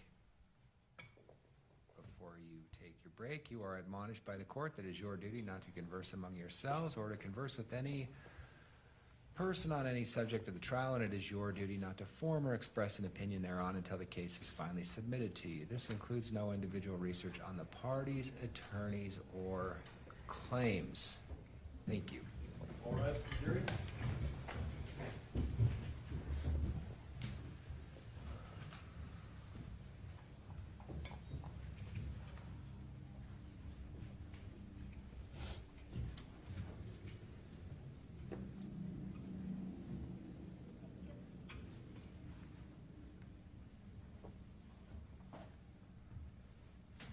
Please be seated.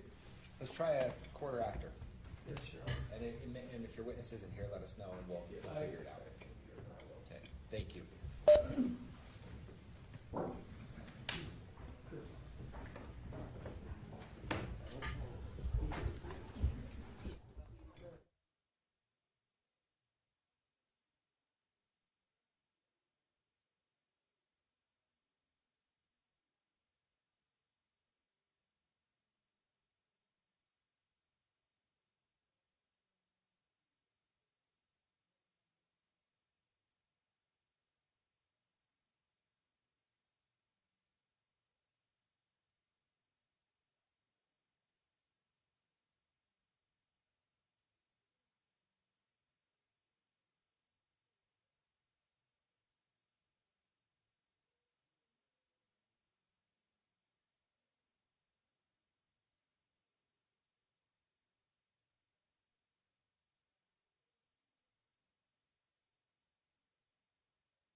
seated.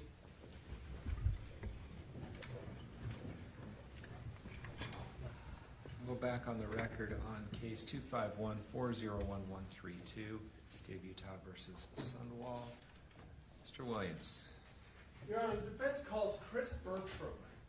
Thank you. Please come forward, sir. We'll get you sworn in up here.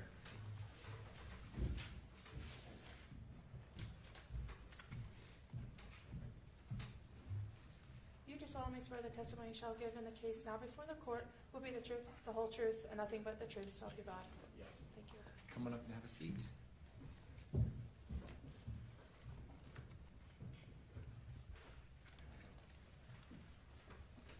Appreciate you being here. If you can keep that mic in front of you at all times, it'll help a lot. Counsel. Thank you, Your Honor. As is necessary with any witness, Mr. Bertram, would you please state your name and then spell it for the record? You bet. Chris Bertram, CHRISBERTRAM. Mr. Bertram, what do you do presently for a living? So presently, I own a private investigation company, Bertram and Associates, that my dad started in 1989 when he retired from the FBI. I took that over full-time in 2015, and I work as a consultant and an expert. When you say a consultant and an expert, on what subject? I consult on law enforcement related matters, law enforcement investigations, DRAM Shop, which is the Utah Alcohol Liability. I have a company that I'm an expert with regards to Utah liability in DRAM Shop when you serve alcohol on premise, law enforcement operations, security, and safety with regards to companies or people. You say law enforcement investigations and such. How do you, we're going now to go back and to how you got to where you are, what kind of experience you had, what kind of education to get to the point that you consult on that subject. Right. From an education standpoint, I have a bachelor's in psychology. I have 2 master's degrees, an MBA and a Master of Arts. The Master of Arts is from the Naval Postgraduate School in California, where I graduated with a master's in Homeland Defense. Law enforcement-wise, in 1990, I started with the Salt Lake County Sheriff's Office as a reserve deputy while I was still in college. That following year, I was hired full-time as a deputy and went to work for the Salt Lake County Sheriff's Office in a patrol function on our East Patrol. A year later, I was transferred to juvenile detectives. Spent 3 years in juvenile detectives. Went to our court unit for a year, and then back to our detective division. At the time, we had 2 we had detectives and juvenile detectives. I went to detectives. I worked a year and a half there as a detective, and then got promoted to sergeant. After 6.5 years, went to back to juvenile detectives for a year. That switched a year later. I went to our special investigations detective division as a sergeant for a year and a half. Back to patrol for about a year and a half. Promoted to lieutenant. And I spent the next 6 years as a lieutenant, our East Patrol Division, our West Patrol Division, our Watch Command Division, and then back to investigations as a lieutenant over our intelligence, homeland security, federal task forces, fugitives, major investigations, narcotics. Promoted to captain, went to the city of Holiday, and at the time, the sheriff's office had contracts with several cities, and I served as their chief of police. Until I retired. We became the Unified Police Department during that time, and I was promoted to deputy chief and retired in 2015. During that time, I also attended the FBI National Academy, graduated from there, Quantico, Virginia, the FBI Command College, the Post Command College, continued on with educational endeavors throughout my career. Retired in 2015, so almost 11 years ago. And though you retired, you say you stayed in the industry. Yes, I did. Now, obviously not as a cop, right? Not as a police officer. Do you do investigations? I do, as part of my company, yes. And then you mentioned consultation. Yes. Who seeks consultation from you? What kind of people or entities or businesses? Mostly, I mean, attorneys are my biggest people that consult with me. I also consult with, local law enforcement. It could be local, counties. I do consultation, larger business and corporations. Bertram & Associates, my father had connections throughout, retired FBI agents throughout the country, and so we get contacted by, companies that may have businesses or need consulting done here in Utah, along with, counties and cities. I consult with them, attorneys a lot of time, and then very few, but occasionally with citizens if they have something that I can help with. And then have you testified as an expert witness on the subject of police investigations and, Yes. police investigations? I have. Now, you indicated with attorneys, you're not a police officer. Is it fair to say that the attorneys that are consulting with you are in private practices or in, frankly, the defense work? Yeah, most of. Occasionally there's with a city or a district that I'm doing work for, consulting with, there may be attorneys involved with those, but the majority are private attorneys. So considering that the government has police, you are more likely to be the consultation source for defense attorneys in the criminal justice. Most of the time, majority of the time. And you've testified as an expert, roughly how many times do you think? I've testified, I think, as an expert 23 times. I've done some depositions, and then the other cases that I was an expert on haven't come to testifying yet, or were resolved prior to my testimony in court. I'm gonna go ahead and assume that in all the things that you just described in terms of your expertise and your history with policing, it's involved all sorts of kinds of investigations. Yes. In other words, fraud, person crimes, sexual abuse offenses, things like that. Is that fair? That's a true statement. Now, were you involved in homicide investigations? So I was never a homicide detective with the sheriff's office. However, I worked detective jobs that supported the homicides, and so when we had a homicide, there would be times when it was all hands on deck, or there were specific, units that would come out and help. And so on numerous occasions, both as a detective, a sergeant, even lieutenant and captain, we would support our homicide investigations. Since I've retired, quite a few homicide investigations, from the defense side mostly. In other words, reviewing and testifying in relation to police activity in homicides, consulting and testifying on that subject. Consulting, and also as a defense investigator, but consulting and testifying as an expert. And let me just be careful there. So sometimes you're hired to do investigative work, right? Yes. And we'll get to it, but you weren't necessarily hired in this case by me to do investigative work. No, you have a defense investigator, so no. You pointed, is that Marissa? I'm sorry, said? yeah, Marissa is your defense investigator, and so you had one, so that was not my role here. So I wasn't someone who sent you off on task to try to investigate or react to some of the features of the state's investigation. Not in this matter.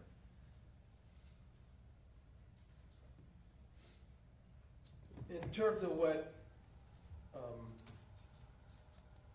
I hired you and asked you to do was consult on what happened in the way of an investigation in this particular case, right? Yes.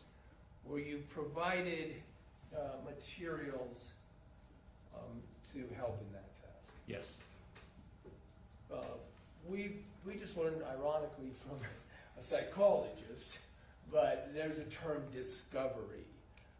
You understand that to be the materials that the government is required to provide that relate to their investigation. Yes. Police reports? Yes. Did you see, for instance, there's a 444-page police report in this case. Yes. Were you able to review text message communications evidence as well? So within that report that involved, there were some text messages I looked at, but the majority of which I did not review. And is that, when you work for the defense a defense attorney, me, is it fair to say that I would kind of direct what I'd like you to look at in order to get you prepared for consulting? For as an investigator or as an expert? Well, in Both. this case, it was an expert, but Right. the point is who has the resources and has to figure out how to use those when you work for defense attorneys? There is a budget, and so within that budget, I have to work within what they have, and so it's there are times there are limits to the budget. And did I ask you to focus primarily on the discovery that had to do with the investigative activity of the case? Yes. And didn't I actually say not to focus on, to be familiar with, but not to focus on the text communication data that was voluminous? Yes. So then again, on those materials, were you able to review police interviews that were done? Yes. Able to review the report and carefully pay attention to this activity, the investigative activity by the police entities? Yes, I was. And in this particular case, that included investigators or special agents now for the Utah County Attorney's Office? Yes. And then see forensic evidence, how it was collected, how it was prepared, and how it was utilized. Yes. Interviews, if I didn't already get to that, by police. Yes. Whether or not, to what extent, tools such as subpoenas or search warrants were utilized. Yes. Scene preservation, reports in relation to scene preservation, Yes. and, for instance, evidence preservation. Yes. And the reason I'm identifying those is I don't want to go through every single thing that a police officer does in investigation in general. Right. I'd like to hit on the topics, and I'm going to choose topics that would apparently relate to this particular case in the Yes. interest of being surgical. All right, let's talk about, and some of this may just seem obvious when I introduce it, but I'd like you to elaborate a little bit on it since you're an expert. Let's talk about the principle of how to address the timing and nature of getting to a scene of investigative interest. And I say that now because one might not know in police work, right, that they're involved with a crime scene at first. Is that fair? Yeah. You respond out to the initial call, the initial response. Do you, when police respond to the initial call, if you will, to do police work, can you describe the extent to which it matters whether or not at that time you know whether it will result in a criminal investigation? Well, I mean, when you respond out to a scene, a lot of times you don't know what you don't know, or there are things that there may be a lack of information, or there may be information that is misleading. And so you don't necessarily know, and that's one of the reasons that when you get to a scene, we follow protocols and practices to make sure that the scene is, secure. People, lives are taken care of first. But then once those things, life-saving things are taken care of, then it becomes important to, secure the scene, because we don't know what's going to be important later. And so whatever it is that's there now or not there, we need to make sure that we preserve. When the police are conducting that sort of aspect of a case, is the timing of getting to the scene to preserve it important? Very important. And why? Maybe this is obvious, but I use this statement throughout my career, and especially, even in the private investigative world, my consulting world, time matters. Minutes count. And so one of the things that, within law enforcement, we want to get to a scene as quickly as possible. Now, if this is somebody, broke my window, it may not be as urgent as somebody is having a medical crisis, and that there may be other things involved, or somebody has just been seriously injured and suspects are still on the scene.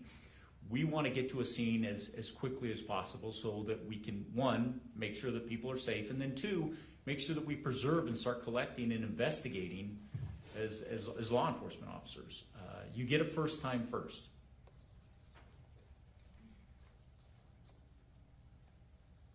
Is it important to also sort of try to keep as broad a perspective in what the scene is as possible? Absolutely. And explain that a bit. Well, it's you may walk into a scene where you see something has occurred in a 5x5 space. The truth is that's not just only your scene. You may have a bigger scene. You may have multiple scenes. You have to keep that perspective when you come in there that what you're seeing in front of you is not it. It's bigger. And you've got to make sure that as you start your investigation, if that scene needs to widen, if that scene needs to go to different places, you need to be able to make sure that you're securing all of that. Again, that first time first, we may be looking here, but within 10 minutes because of chaotic scene, or within 30 minutes we realize the scene is a lot bigger. You need to make sure that we amply go out to where that scene may actually be, and if there are multiple scenes, make sure that we're securing those to make sure that we're collecting what evidence is there, what evidence is not there. Let's talk about, you say collecting, and I want to sort of deal with that concept also in terms of searching, because we hear the word searching sometimes. You said collecting. Is it best police practices to have a very broad perspective on searching what you can and collecting what might be evidence? Right, and when I say collecting, I'm probably being a little narrow in what I'm saying. We presume that we're going to search and we're going to secure the scene before we go and collect potential evidence. But yeah, you're identifying where you're going to want to look for items that may be of importance to your investigation.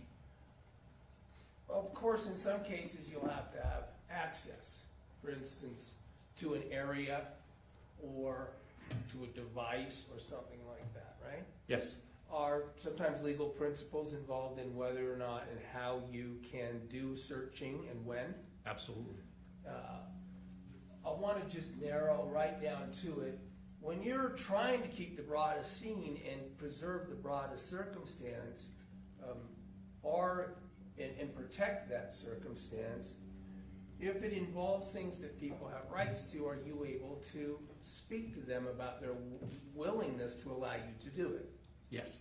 And sort of explain that. I mean, if somebody is present and your police are, with your experience too, and the police are wanting to do something, regardless of the rights that they have, as your understanding, do you ask them whether or not they would agree to let you do things? That's absolutely the first thing that you're going to ask. It's, why make it more complicated? If I can simply, if there's a device or an area that I want to search, it's always the ask. The first thing that you want to do is, hey, do you mind if I take a look at this? Or do you mind if I make a copy of this? Or do you mind if I have access to this area? Ask. In this particular case, in terms of responding to addressing scene security and searching and collecting, did you have some concerns? Yes. Describe some. Well, obviously this is somewhat of a chaotic scene at the beginning. There's life-saving, there are life-saving elements that are going on. There are medical people in there, EMS people in there. They're not always concerned about crime scene security or making sure. So they're doing their job. But at the same time, you have, police officers are responding, and they have to start thinking about, as these life-saving measures are going on, we need to make sure that we're securing the scene as best we can, because once EMS is done, you then have a potential investigation, you have a scene that you want to secure. You want to make sure that whatever was, maybe moved or taken, we've documented as best we can, because, like I said, I love my firefighters and paramedics, but they'll make a mess of my scene, doing the job that they need to do. As best I can, try to manage that while they're in there. Once they're out, it's my scene. Law enforcement now has, we've got it, and I want to make sure that I'm making sure that everything that I think that might be important, I'm securing.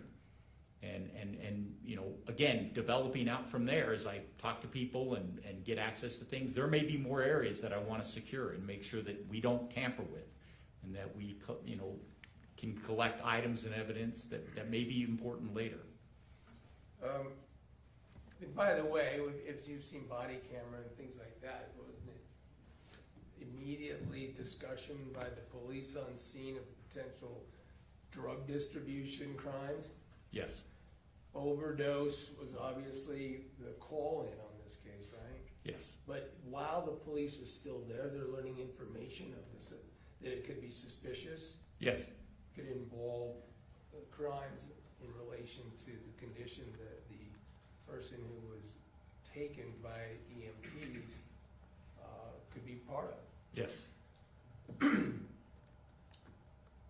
police officers that are involved, describe real quick the difference. There's patrol officers, right? Patrol officers are typically, again, depending on the agency, are going to be your first people that are going to be there. They're the uniformed officers. They respond when there's a call. They're the ones that are the first responders, and your initial calls are going to be, one, they're going to respond, and two, they're going to be the initial investigators. And then, is it then assigned to another case agent? But in most police departments, and again, different sizes have different, you know, protocols, but at some point, if we believe that there's going to be more than just an initial investigation that is needed, that more than what just a patrol officer is going to do, an investigator or detective is assigned to the case. In good policing, while the police are there, but also when a detective is assigned, and standard best practices, is the timing of getting to that scene important? Yeah, absolutely. You know, if you believe that there is, you know, and again, sometimes we don't know what we don't know, and we have to presume something that might be important later. We've got to recognize that getting it now is important. Detectives, in most cases, will have that broader view of how an investigation should be conducted. What's going to be important? How soon should we collect it? In what manner should we collect it? All those things can be determined, and we would expect that the detective who may have the responsibility of doing this investigation and taking that through all the way to the end is going to know what's important, going to make sure that that's done correctly. In this particular case, did you have concerns about the best practices in that regard? Yes. Explain. You know, starting from even the patrol deputy, the patrol officers that are on scene, they're getting information. This is not an unknown. They're getting information that there was a medical issue. There is the possibility that there are, you know, there may be other substances that are used. This may involve, you know, some type of drug. We want to make sure that once EMS is left, that we're going to secure that and make sure that the things that need to be done are collected in the proper manner, that we don't destroy something, we don't miss something. We want to make sure that we're going to do a thorough search. At the same time, gathering as much information as you can, and you see that with the you know, the officers are looking around the room. They're moving things. You know, again, not always best practice, but they're moving things. They're looking at things without necessarily photographing it in place before we actually get into what it is. But they're discovering, as they look at things, they're discovering things that are very concerning from a law enforcement investigative standpoint. They're finding things that don't always that may make sense but may not make sense. It's a situation where the more that they look, there are things that are significant to this investigation. Let me talk about just one such thing. I don't want to belabor every point of this, but let me start here. As it goes on, do you think that the best practices in policing work, it would become obvious that the scope of the area to be searched, looked at, in consideration was far greater potentially than just one room? Yes. Did you, I mean, you didn't see them ever treat more than just that room as the scene to be investigated? Did you? No. That includes Well, and let's just be that evening, that right at the initial response, yes. Well, let's go to ever. I mean, did you Well, see no. did you see anyone in this investigation ever expand the investigative scope, purposefully expand and preserve, other than that room? No. Including the bathroom that's right next to it. Bathroom, kitchen, common areas, absolutely. Entrances, exits, things that are very important to an investigation. need to be, one, preserved, and then two, need to be properly investigated. And then you mentioned documenting things. Photographs is an obvious way you document things, right? Yes. Photographing the area that you are treating as the scene, right? Right. Now, you saw one officer take some photographs on a cell phone before he left. That was Osborne, right? Right. Ultimately, a couple days later, this scene, this room, is searched pursuant to a warrant. Remember that? Yes. I think it was the 14th, a couple days later. I think 14th or 15th. And during that occasion, you were able to observe at least how that occurred through the body cam of Detective Farney. Yes. Just to be thorough, and the body cam that you were able to observe is the body cam that we manipulated that was upside down, but we turned it so you were able to have that version when you observed it. Yes. In your understanding, is there a single photograph that comes from that search From the search warrant, on the 14th? I didn't see any photographs done.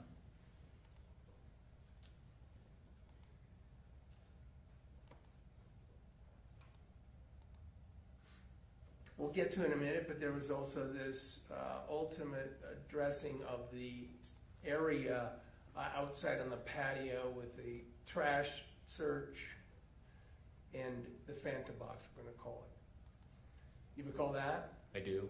You were able to observe that. You don't know, probably, that some footage was played from that day. That was the 19th. Did you see law enforcement take any photographs of that search? No.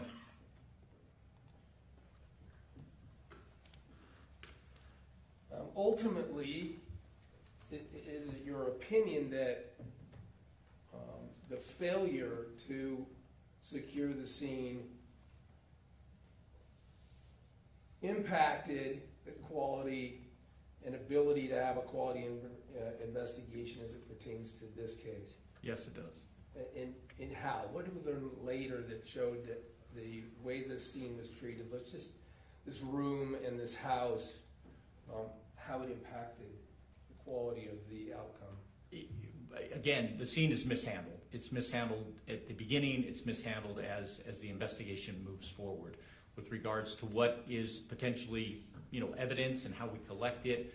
The scene's tainted. The scene gets, I use the word adulterated, meaning people come in, they move things around.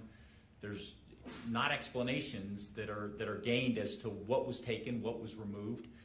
When we look at a crime scene, a lot of times we'll think about what is there that's important, but it's also what's not there. And when you look at what's there and what's not there, after that initial police, the uniformed police officers there are people that move in and out of that space regularly. There's, an unfortunate, weather-related accident that occurs. There are things that, again, when I say that you get your first time first, it's very important you take advantage of it, because after that, we don't know what happens in that crime scene if you're not there. And that is just it's an imperative to say, if you get that opportunity, take it. Good and best practices are that we investigate these, with an expectation that it's going to be good, that there's going to be an exceptional investigation. Whether it's a minor offense or potentially a major offense, that's what you deserve. I mean, I expect that as a law enforcement person, as a law enforcement executive. I expected that you want an exceptional investigation done. And if you go ahead, if you don't, go ahead. Let's go to some particulars. Can you think of any reason that the bathroom wouldn't have been searched, wouldn't have been preserved, let alone searched on the night that police first arrived? I mean, I'll say that no, there's no explanation, but I also know that, there's things like laziness or, not having the capacity to be an investigator or not understanding the importance of an investigation. There's a lot of reasons why you may not think it's important at the time. Again, some of the things that I've experienced throughout, 36 years are there, but no, it needs to be looked at. Well, in this particular, to make a point out of your generality, in this particular case, it was in an interview with Meggan Sundwall that occurred days later that the potential use of the bathroom became a major feature. Do you agree? Yes. So that illustrate the point that by failing to do the work there, you failed to be able to preserve things to assess that bathroom in relation to the issues that came up later in the case. Yes. We'll talk about another specific part. I'm not going to talk about all of them. But in the initial police work and the cameras, did you recall that it was captured on another officer's camera that Officer Robinson had found a letter that he was holding up that had Meggan Sundwall's name on it, right? An envelope. An envelope. Yes. I'm sorry. He had found an envelope. He had held up the envelope and looked in it, according to what we can tell from the camera, right? Yes. And had actually asked Jorgensen, who was in charge, do you want me to run, this has a name on it, do you want me to run this name? I do recall that. Now, that's Meggan Sundwall, and what he meant by run was seek out information from the various sources. I presume so. You later, was it obvious that it was later learned from an interview with Mark Kay and Kylie that material that they had been communicated to by now deceased Kacee to not give certain things. Judge, I'm going to object. This is leading the witness. I'm just getting to the next act. It's transitional. Overruled. I'll allow it. We got to get there. I'm just talking about, you saw later there's an interview that would have to do with materials to give to Meggan. Is that fair? Yes. And I'm just asking this as illustrative. And then ultimately did you learn that it appears that those individuals or some individuals of some sort had been in the room? Objection again, Judge. This is leading. If he wants to ask the witness what he learned, then the witness can explain that himself. That's the state. That's fine. What did you learn about the significance of that interaction with the letter, or with the envelope? That it appears that things were removed by individuals that later in the police investigation, those items may not have been available. Let's just talk about the Fanta box. This Fanta box thing, what did you see about the evidence in the Fanta box and its discovery? So there was, from the investigation, there was a mention about there was items found in a Fanta box, including a rag, some other items that were syringes. With regards to, there was the officers came back to the scene. However, it appeared that a family member, Mark, had actually handled those things, taken them out, taken photographs of them for the detectives, and then kept some of those things out, but then thrown the Fanta box back in the garbage. Let's just talk about how that originates. I mean, it's the 19th, it's 6 days after the event, and how did the police learn that potential evidence was on scene? They were told by Mark, because they were out at the residence again, and they were told by Mark that there may be potential evidence. And did you see how Mark told, actually the 18th, did Mark communicate with Detective Farney? Yes, Did Mark communicate about having found that evidence? he did. Do you take issue with how Detective Farney, in terms of best practices, reacted to that? Yes. Describe. When as an investigator, if you're made aware of something like that, that is, and again, it gives me, a little cringe anxiety that you don't touch that. If somebody calls and says, hey, I found something at the scene, we're actively investigating, don't touch. We'll be out. And if I'm not available to come out as an investigator, I'm going to have somebody else come out and photograph that in place, collect it, find out the circumstances of how that was found, what was done, and again, important by the fact that, did you touch it, did you remove it, what did you touch? We have to have an understanding so that as we process that as potential evidence, I maybe know that, I handled it a little too much, or I touched this one. Do your best not to. Allow law enforcement to come out and properly collect that, so that it's going to be effective if we need it. Did that happen? In the No. case? In terms of resources, real quick, some departments are smaller than others. Yes. Did you in your career encounter, and in your career since being a police officer, the system of agency assist or utilizing entities such as crime scene investigation? Yes. Was that available generally in the departments that you have looked at and are aware of? Yeah, in 36 years, smaller, medium-sized departments utilize a lot of times mutual aid, which are other departments that may have resources, state agencies that may have resources that they don't have. The police officers get trained about the importance of managing potential evidence. Yes?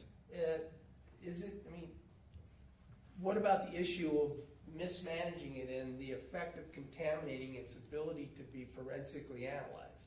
I mean, you have training, and through your training experience, I would hope that, training, you're definitely going to know that if you mismanage things or you don't collect or you contaminate those, they have significant effects down the line with your cases. Do you believe that mishandling in training, part of it is mishandling evidence, whether the police officer does it or someone else does it, can impair the ability to get things like fingerprints? Yes. Can impair the ability to get things like DNA. Yes.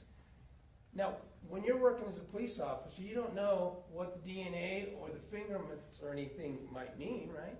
Nope. They could incriminate somebody. Yes. They could exculpate somebody. Yes.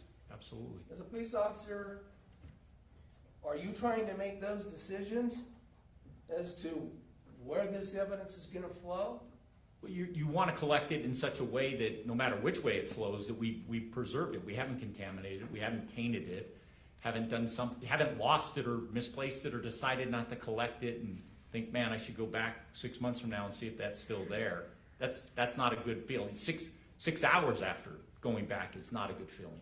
It shouldn't be a good feeling. In this particular case, we've got, it was almost immediate. We already discussed that it's a potential overdose, and then insulin could be involved. You saw syringes that were part of the evidence in the case, right? Yes. And we saw a syringe that was in the room and put on a nightstand, right? Yes. Then there was a syringe found in the Fanta box 6 days later. Yes. You remember in the in-between time, there's a syringe found by Mark and turned over to the Farney and Hales when they were there on the 19th. It was found in the bedroom that Mark Found in found. the bedroom? Yes. Now, by the way, at that point, do you have an opinion as to whether or not you can fairly say where that syringe, with all the activity that occurred in that room, where that syringe was originally? When Mark found the syringe? Well, Mark, where he found it versus where it could have been originally. No, that room had been, from a law enforcement standpoint, tossed. Had been, there had been people that had been in there. Things had been moved. Plus, there was mitigation going on from the weather-related, damage that occurred in the room.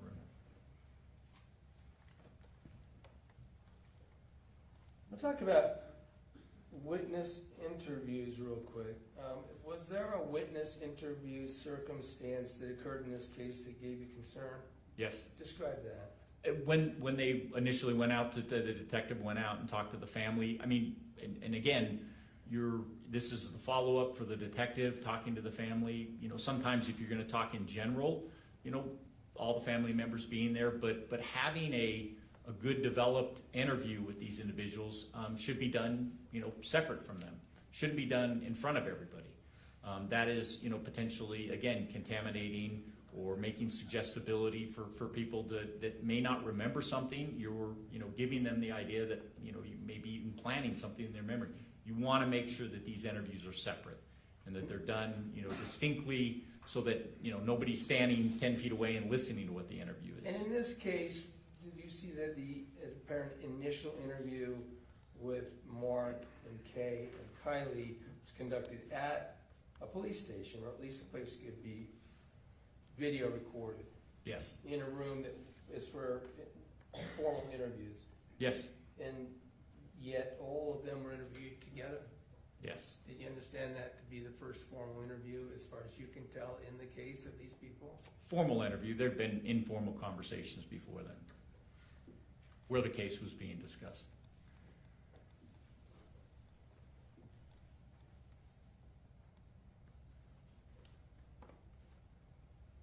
In terms of your investigative, as a police officer, talk succinctly about the tools, and in some cases, maybe the tools that are no longer available to an investigator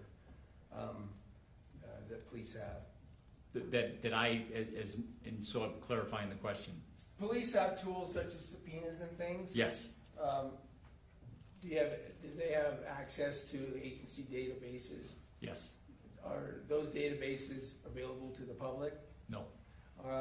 Some of them. Are some of them protected? Yes, they're protected. It can only be used for police work? Law enforcement only.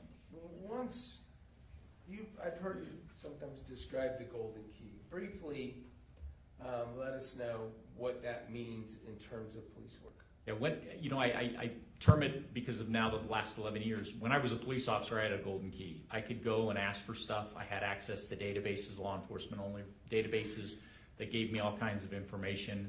I had the ability, because of the badge, to go and ask you, can I get this from you, or would you provide this to me? And most people would want to cooperate with law enforcement investigations. Now, as a private investigator or in the private field, I don't have that. It's when I give an ask, it's just an ask, and people don't, again, give me the same consideration that I got when I was in law enforcement. Let's talk about those tools, though. Did law enforcement have the ability to subpoena records? They do. Subpoena, including like bank records or personal records or even communications records, statements, those sorts of things? Yeah, either, and we've had different, we have the ability to just write a demand letter coming from either the county attorney, district attorney's office, U.S. attorney's office, or we have the ability to get a subpoena and actually compel them to give us that information. In this particular case, let me move to some support or assistance. Did you see that Detective Forney, whatever her history or her size of Lone Peak Police Department, had support and reinforcement and help from other individuals? She did. Who was that? Richard Hills from the Utah County Attorney's Office. Did you see work done by Justin Seitsinger? From the Utah County Attorney's Office. Another sergeant,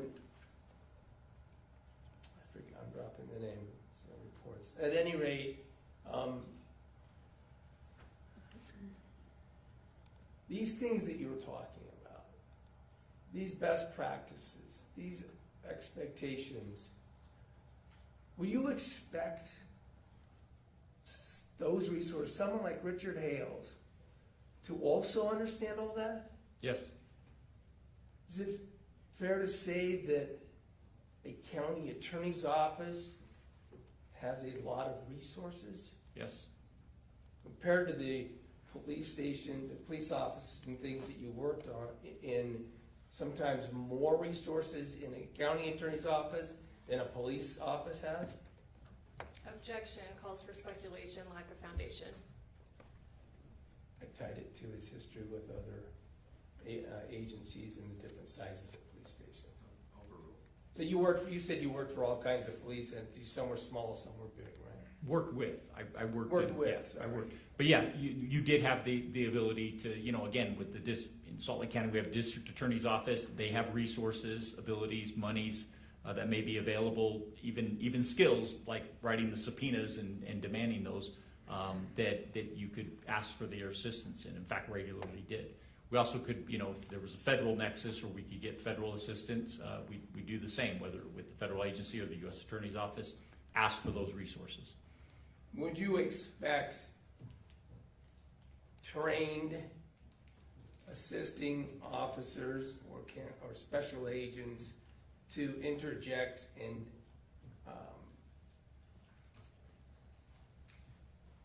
utilize their best practices when they are assisting another agency? Yes? Did you see that in this case? No? Did you really ever see Special Agent Hales correct something that Detective Forney may have been engaged in that wasn't best practices? No. However, describe the prevalence of Special Agent Hales, throughout the course of this investigation? Was he present?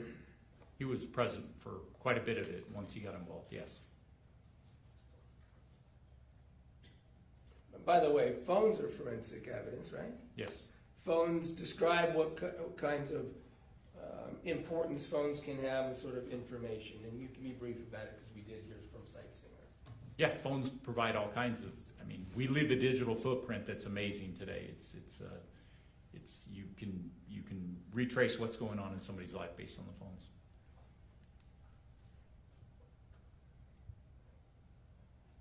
And are phones available? I'll strike that. We've talked about all these various subjects, and I'm not going to belabor them anymore, but after seeing and evaluating from your expertise, the police activity in this case, do you have an opinion of whether or not it was, have an opinion as to it? Yes. Would you give that opinion? This was a poor investigation. It's sad in my opinion with regards to what went on in this police investigation. Did you believe that when you saw this poor investigation, it could have impacts on the ability to assess the evidence fairly? Yes. I don't have anything further. Thank you. Thank you. Get some water. States Cross? Yes.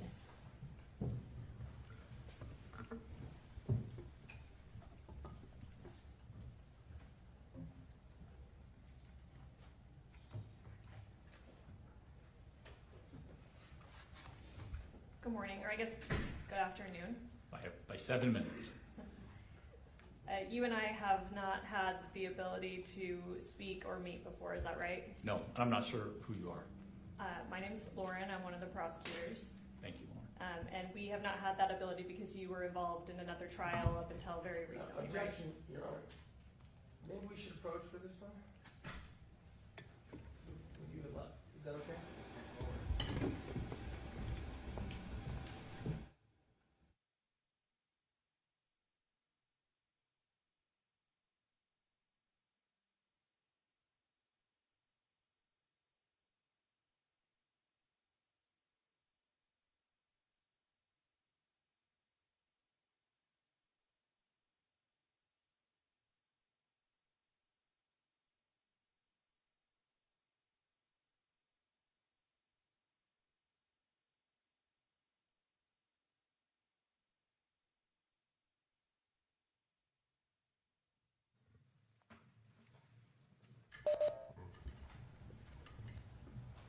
All right, you were not present at this scene that we're talking about, right? Correct. You did not observe the investigation as it occurred. No. You did not collect any evidence yourself. No. And in fact, we heard a lot about your history in law enforcement, and I understand it's been a bit since you, I think you said 11 years since you were in law enforcement, is that right? Yes. But while you were in law enforcement, and you may have been present in a supervisory role at scenes, you actually have never been responsible for processing a scene yourself, is that right? No, I have actually. As a deputy and as a detective throughout my career, there were times when we would process our scenes. We would also bring in our crime scene units to finish up, photograph, things like that. But collecting evidence, sometimes bagging evidence was my responsibility as a deputy, and sometimes even as a sergeant and a lieutenant. Less as a sergeant and lieutenant, though. Okay. Do you remember testifying in a case, well, sorry, I'll maybe come back to that. Okay. You stated you've never been a homicide detective. Not been a homicide detective. Your opinions that you've given on this case are based on your review of reports and materials after the fact. And my experience in education. Sure, Yes. fair enough. Your role here is you've offered criticism of the investigation. That's all developed in hindsight after reviewing these materials. I mean, critical decisions and lessons learned based on my opinions that there were gaps, yes. You're not offering an opinion on how Kacee Terry died. No. You're not offering an opinion that this was suicide. No. You're not offering an opinion that this was murder? No. You agree that those questions belong to the jury? Yes. In real investigations, and we've heard about your experience, some evidence is missed sometimes, maybe even often some evidence is missed. Unfortunately, yes. Not every possible item is collected. Unfortunately, no.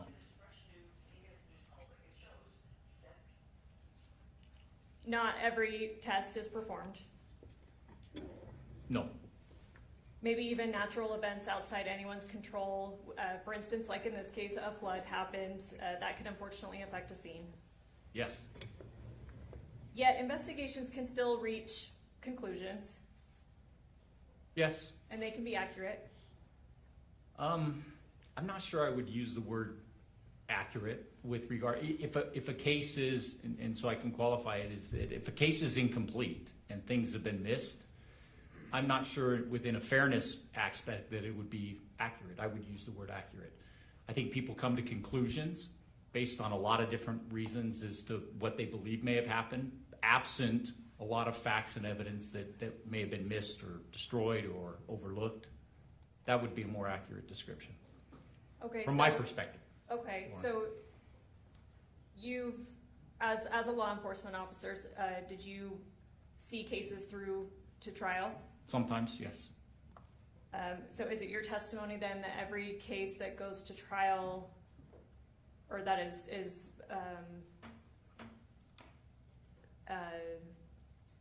I guess, enough of a full picture of a case that goes to trial, the investigation had to have been absolutely perfect? So, I want to unpack because that was a long question. Yeah, I apologize. So in my experience, both in law enforcement and now with criminal defense and victim advocacy, is it true that the cases that are incomplete go to trial? Yes, unfortunately, and sometimes to hurt my heart in some cases, but they do, yeah.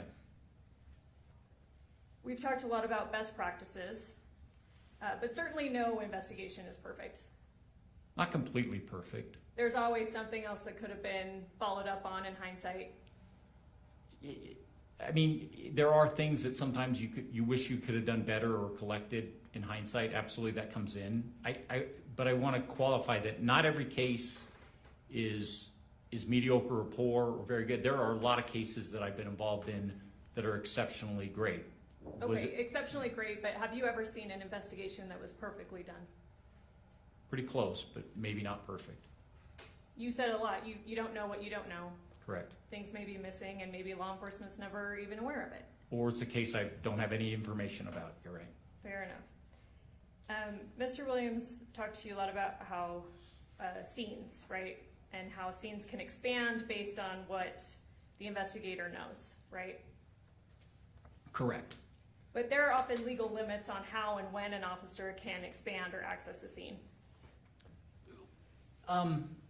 So I'm going to unpack that a little bit. It doesn't, if an officer believes that the scene should be bigger, but we don't have direct access at that moment to it, it doesn't mean that I can't secure it and go get legal access to that scene. That would be my belief is if I'm expanding to somewhere where I can't be or legally be, I'm still going to secure it until I have the ability to get access to it or I'm told no.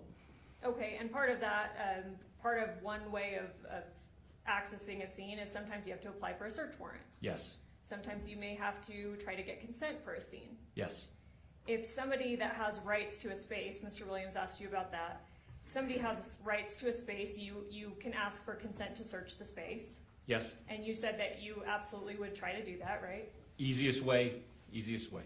If the person that has rights to a space is in a coma, then that method is not available to you. No. You said in this case that you never saw the scope of the area investigated. You said it was never expanded. Wasn't expanded to what I believe they should have expanded to or could have. Do you know that the bathroom was in fact searched? The night that the officers were on scene or later on? Later, at all? I believe that, yeah, it was searched. I think days later they went in and looked in the bathroom. And Mr. Williams mentioned this. It wasn't until an interview with Meggan Sundwall that the bathroom even came up as potentially related to the scene of what happened.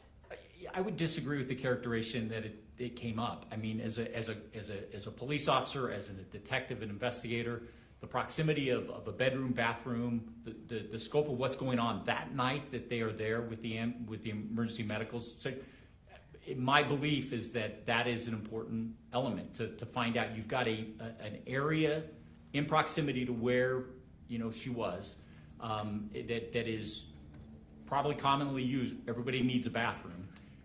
To me, that becomes a critical part of where I would be searching and looking for and getting access to. Sure, ideally, but unless you have legal probable cause that demonstrates that the bathroom was I'll involved. object to the notion of legal terms. I don't think that's appropriate in Cole's perspective, or conclusions that are in fact legal and involve lawyers and judges. Judge, he's talking about the ability to search places, and he has been involved in law enforcement. Certainly he knows the hurdles that are involved with the ability to search scenes. So I would just say with regards to the hurdles there, because of the proximity, again, I can start with the basic. I can ask if there is somebody that has the ability to give me permission for that area or other areas outside of the bedroom. I ask. I also know. And let me Go stop ahead. you there, because we covered, someone has rights to a space, but they are in a coma. You can't ask, right? Nope. Then I can apply for a search warrant. All right, and to apply for a search warrant, you have to have some nexus, some relation, and not just in physical proximity. You have to have some nexus between what's happened and why this new area is related. Well, and again, Lauren, I'm going to talk about my experience in 36 years and the evolution in the last 11 that I read search warrants. And again, I'm not a lawyer, so if I use the word probable cause, that bar is that we just have to show that there's a probability that area could produce evidence of the crime that we're investigating. And for me to expand, and again, I look at the footprint of that area in the basement and the area surrounding that's all germane to this investigation. And to allow myself to write a search warrant for not only the bedroom, but that expanding area. Somebody has a bathroom, somebody has a common area, somebody has a kitchen, or maybe a living area, or an area outside that may include a deck or a garage or a vehicle. I'm going to include that, and again, a judge is going to make the determination whether I have that. But as an investigator, I'm going to make sure that I'm going to get what I need on that first time first. Right, but to get what you need, you have to have some nexus or belief that there may be items of evidentiary value in those spaces. Right. So we've covered that not the night of, but later on in the investigation, the bathroom was searched, right? Yes. The decedent's car was searched. Yes. Areas of the kitchen was searched. Yes. The fridge in the kitchen was searched. Yes. Phones were searched. Yes. You cannot say that any alleged investigative shortcoming in this case changed the medical findings.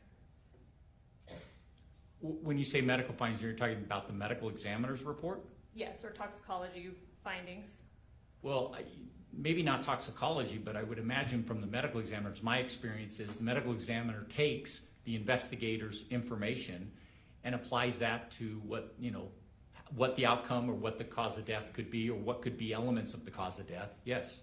Okay, and a medical examiner is responsible for, never mind, I'll strike that. You said yourself that the majority of the text messages in this case you did not review. Correct. In fact, you were asked by Mr. Williams not even to focus on that. Correct. In addition to physical evidence or evidence that can be physically present at a scene, things like statements from a defendant are evidence. Yes. Text messages, certainly between defendant and the decedent, are evidence. Yes. And in some cases, evidence like text messages can be extremely significant to the final determination.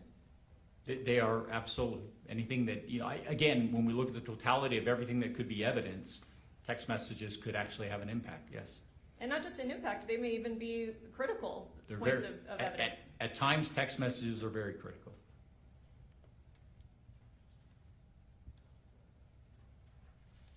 So your I'll add to that, they can help corroborate timelines and other evidence. Okay. So as I understand your testimony today, you're saying that things were missed, and certainly the investigation could have been more thorough. Significantly more thorough, yes. And isn't it true of most, if not all, investigations that they could have been more thorough? Not to the extent of this one, no. There are things that, when I look at investigations, there are things that may not be 100% perfect. You ask me, is there a perfect investigation? And I say that in a lot of cases, no. But there are cases that I will say are very good or excellent or exceptional. There are some that are mediocre and fair. And there are others that are poor and sad, and unfortunately, you know,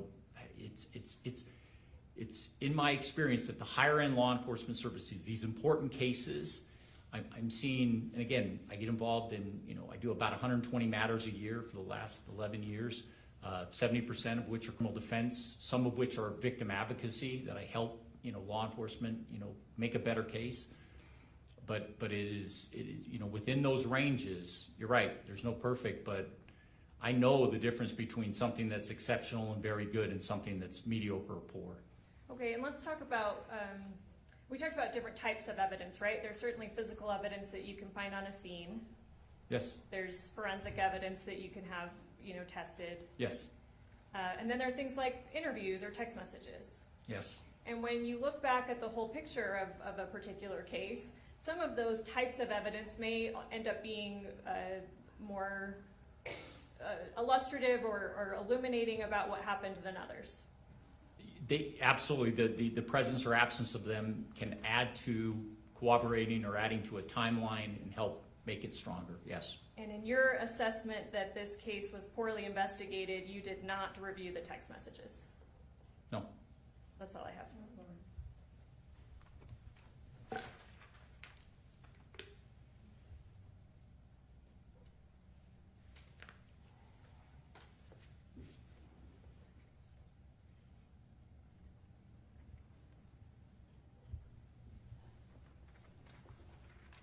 That's all I have. Thank you. Redirect. Very brief. The role of the police in the criminal justice system, collecting evidence. Is that what you understand the role of police to be?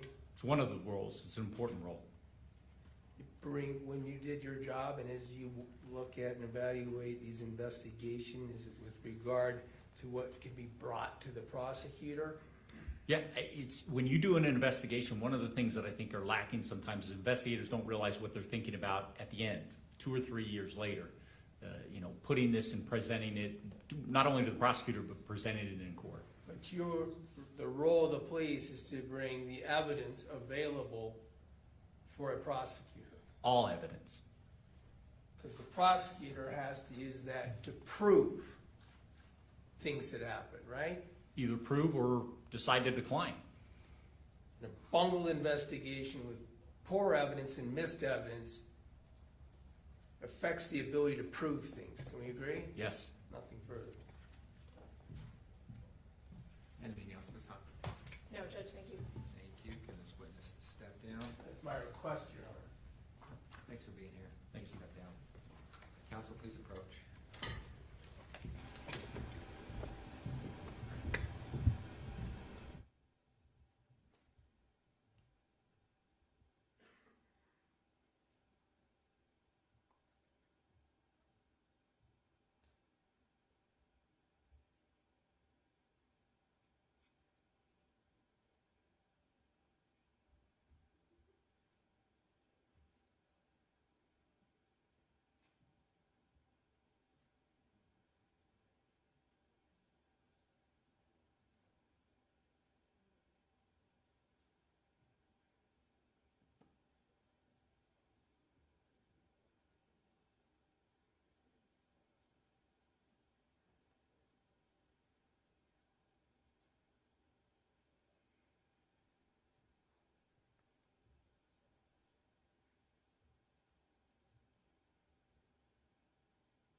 Mr. Williams, any additional witnesses? Your Honor, based on the burdens that apply in the state of the evidence, the defense rests.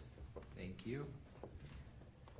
Ladies and gentlemen of the jury, we're going to take our lunch break right now. Let's see, how about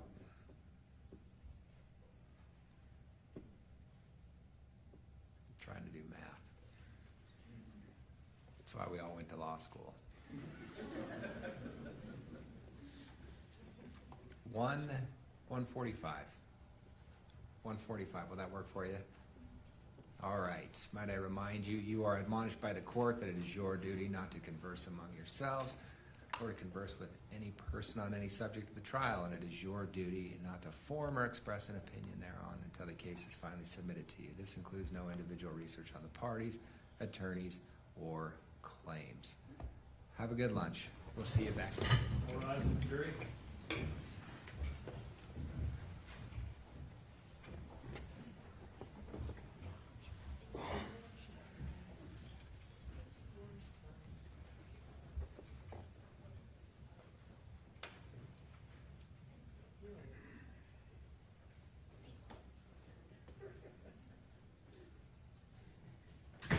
Please be seated. Mr. Williams, you wish to make a record?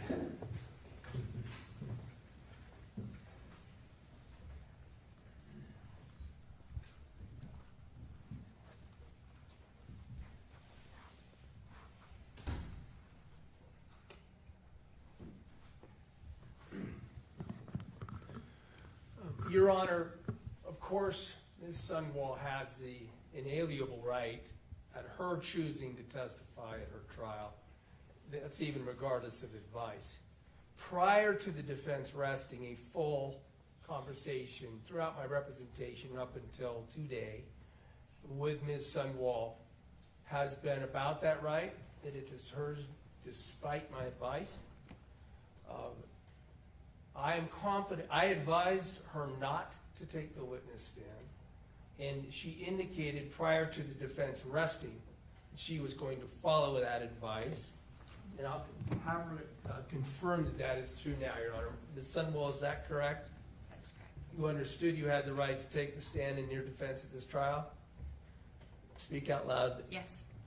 And I advised that you not take the witness stand? Not to me, to the record. And you followed that advice? Yes. You feel like you fully understood that advice? Yes. And that all occurred prior to the defense resting its case just a few moments ago. Yes. Your Honor, seek anything else in the way of a colloquy? I think that covers it. Thank you. Anything else we need to cover before we break? I can't, not right now. No, thank you, Your Honor. All right. We'll see everybody back here at did I say 1:45? Yeah. I think that was believe right. so. All right. Thank you all. Be in recess. All rise.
you. Please be seated. Are we on? We're going to go back on the record on case 251-401-132, State of Utah versus Sundwall. We're back from our lunch break. Counsel, where are we at? Your Honor, there's a remaining issue that I failed to get, well, the parties have failed to resolve with pending under advisement admission of defendant's F, the video of body camera video of on-scene officer Jorgensen, which video is necessary because of the loss or destruction of Robinson's video, the officer the state called. It was played in court and the state moved for its admission. We were not apprised ahead of time that that was going to happen, so I asked Your Honor to take it under advisement. And I've been intending to ask in the last couple of days to address it, and we don't object. I think, I'm not sure if this is something they should even be allowed to do, but the state is taking the position they can withdraw their objection and now object to its, or withdraw their motion to admit it and object to it being admitted. So I don't know how you want to address that, but we are seeking to have defendant's exhibit F entered as moved by the state. And there was discussion, correct me if I'm wrong, there was discussion about having it entered without Yeah, and audio? Judge, I guess that's the state's issue, is the way that it was presented in court and the way that defendant presented it as a demonstrative did not move for its admission, was it's played to show the layout of the home and it was played without audio. When we moved for its admission, our understanding of how the exhibit would be admitted is in that format. What I understand defense now wants is for it to be an exhibit with audio, that the jury is allowed to now hear audio that was not played in court, was not admitted, and that's what we take objection to. So our position is we withdraw our moving for its admission, and if defendant is, and appears that he is still objecting to that and wants its admission, then we would maintain heavily that it should only come in the format that it was played in court, which is without audio. And I obviously haven't heard the audio. Yeah, but the state has, and I mean, I wish we could have a record we could refer back to, because I was the one that's surprised they weren't in with audio, and asked that you reserve, because we hadn't contemplated whether or not admitting that entire video with audio would be problematic, since we played it in court in a published form without audio. But how we published it, I would submit, has nothing to do. We've got video, audio, and audio-video of witnesses already admitted to this jury that never got played in court, no portion of which got played in court. So I don't see how it's relevant what got played in court. But we were surprised at the motion by the state to admit it. When I asked to reserve it, it's because that surprise caused me to want to review it, including audio, and we have no objection to the state's motion to admit it. I don't know what it matters. I don't know why we would admit it without audio. And Judge, let me clarify, and I'm not saying that Mr. Williams is deliberately misrepresenting this, but we did not ask to admit it with audio. We asked to admit it, and maybe we should have been more clear at the time, but in the form it was played without audio, which Mr. Williams said was so the jury can get a sense of what the layout of the home was. With audio, it contains very many hearsay statements, and we would object to the audio coming in. How am I able to assess it when I haven't even heard it? We don't have a stipulation. How can I assess the probative value and deal with prejudice and confusing jury issues and things of that nature? Well, and that's why our original preferred position is that we are withdrawing our motion to admit it. Because at this point, yeah, And defense is asking that it be yes. admitted with audio. So I can see having it admitted easily without audio. I don't understand the difference insofar as plenty of evidence is coming with audio that has hearsay statements in it. But that was stipulated. But I agree. I don't think that the state is intentionally misrepresenting the circumstance either. But I think it's possible for us to be differing on the circumstances without either one doing it in bad faith. But I don't think that the emblem of on the office door of the state's prosecutor's office makes their memory better than mine. My position is that the only reason it was reserved to see if we had concerns with the audio, and that continues to be my position. Otherwise, if this court is concerned about the audio issue, then I'll submit it on that. But that was the understanding. That's why you haven't seen it. Is the belief and understanding that the reason we needed to reserve is we hadn't known they were going to move it in. We reserved, we reviewed, they moved it in during trial, during the evidence. We do not object to it. If they are now wanting to somehow keep it on or modify it, I'm sorry that this is coming to you at this time. That's my explanation for why it's coming to you at this time. So if I understand correctly, the state, you don't have a problem with it coming in without audio as it was shown to the jury. Correct. The defense wants it with audio, and I don't even know what's on the audio. The state has concerns about what's on there. I don't have any idea what's on there. Correct. So this gets back to my original question, Mr. Williams. I think it's important that I hear that audio so I can make an assessment whether I think under the rules. it's going to come in or not with audio. Sorry, I asked you a question that That's okay. gave you a chance to respond, and then I immediately cut you off. No. I think that this is a quandary that is nobody's fault or whatever, and it puts the court in the position that I understand you're in. The problem with not having audio to video that has audio, I think under the rules would be confusion of the jury. It's confusing to have it without audio. And frankly, that impacted a bit of the examination of Officer Robinson, or I should say Detective Farney. Robinson had already, no, it was during the, I think it was during the testimony of Robinson. So Robinson, and keep in mind this circumstance, Robinson's testifying, I'm having to use Jorgensen's body camera because Robinson's body camera was lost or destroyed. When I talked to the state repeatedly leading up to and during this trial about remedies that I ought to seek perhaps on behalf of my client for the loss or destruction of evidence. In fact, their only law enforcement first responding witness is the one who didn't have the body camera because they lost it. Got mislabeled.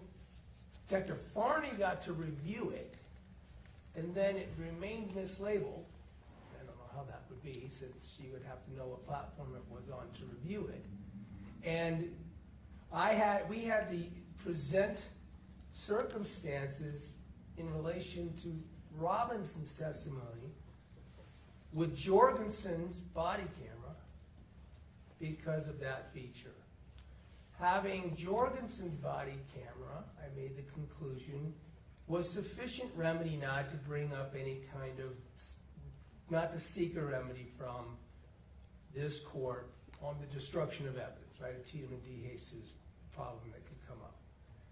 And because we had the alternative of Jorgensen.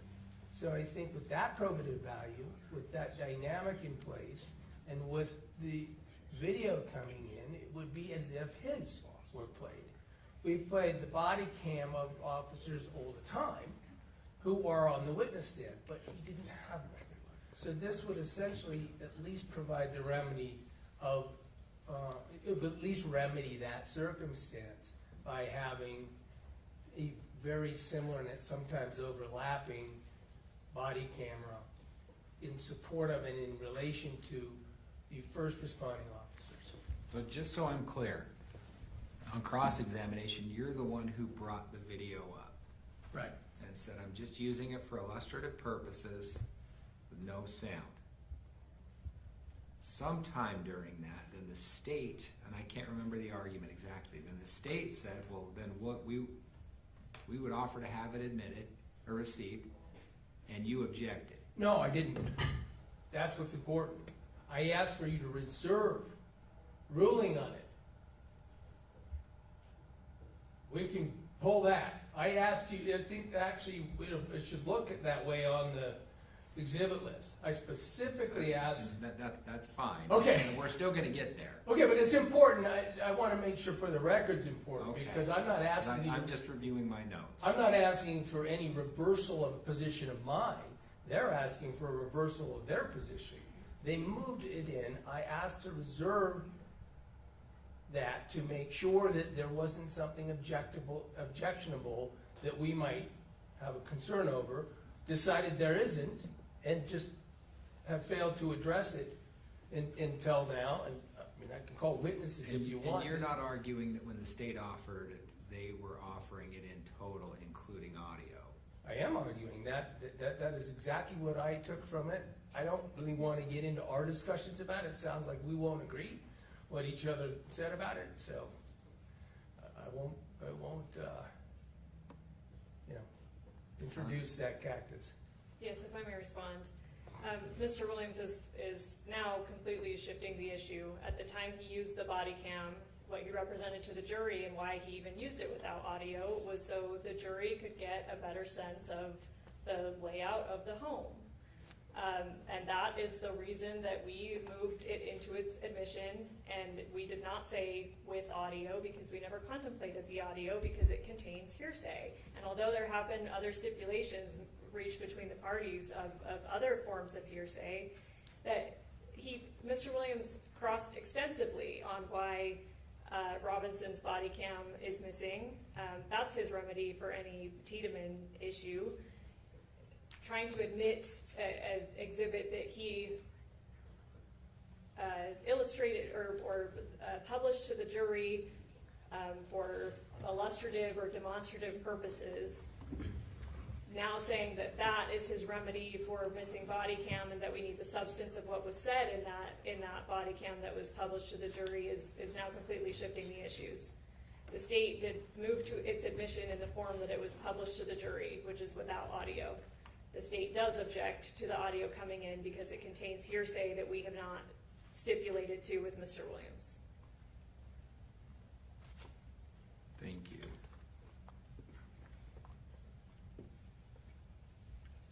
On to a different subject. We can have any rebuttal? No, Your Honor, the state has determined that rebuttal in this case is not needed. Mr. Williams, any additional? No, I didn't know whether this was going to get to the point of having to seek to reopen. It wasn't my motion. That's what I think the key is. I hope the court doesn't believe that I'd be barred from this exhibit. No, I'm not talking about the exhibit. I'm talking about rebuttal witnesses. Oh, no, I can't. I just want to confirm that Oh, yeah, the no, evidentiary no. portion of this trial is over. I'm Yes. sorry, Judge, no, I would. I inartfully asked that question. I'm sorry. That's all right.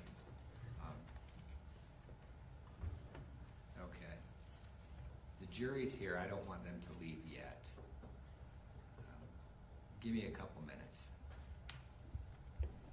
As to Exhibit F. I'll be back in just a moment. All rise.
Please be seated.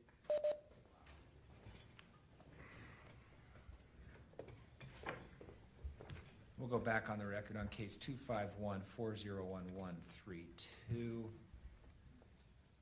Court has just heard arguments from the parties as it relates to Exhibit F. I'm prepared to make a ruling on that. Before the court is the state's motion to admit Exhibit F as an exhibit without audio. During the testimony of Officer Robinson, the defense asked to publish the body cam footage of Officer Jorgensen for the purposes of showing Officer Robinson's physical movements and the layout of the home where the alleged incident occurred. The footage was published as a demonstrative exhibit without audio. The defense asked the court to defer ruling on the admission of the video as an exhibit until now. The defense has no objection to the admission of Exhibit F as long as it is admitted with audio. The state objects providing the jury with the audio in the video that was shown because it contains alleged hearsay statements. The defendant has not provided any basis for the admission of the audio under the hearsay rules.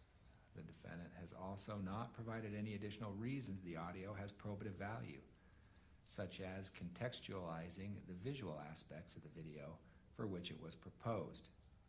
Because the defendant has not provided the court any legal reason to admit the video in a format different than was offered by the state. Defendant's motion is respectfully denied. Exhibit F will be received into evidence and provided to the jury with no audio.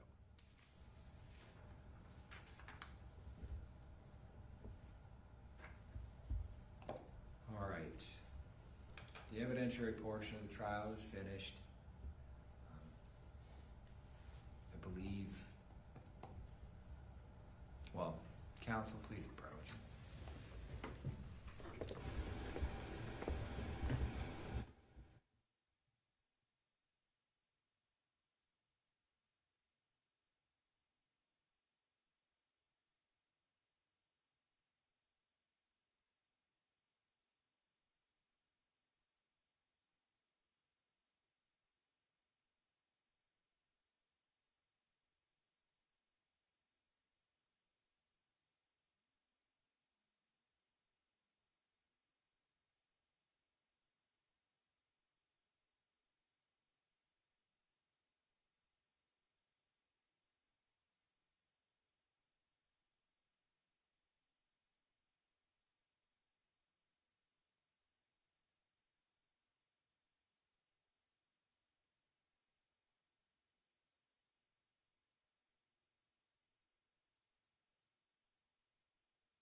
be seated.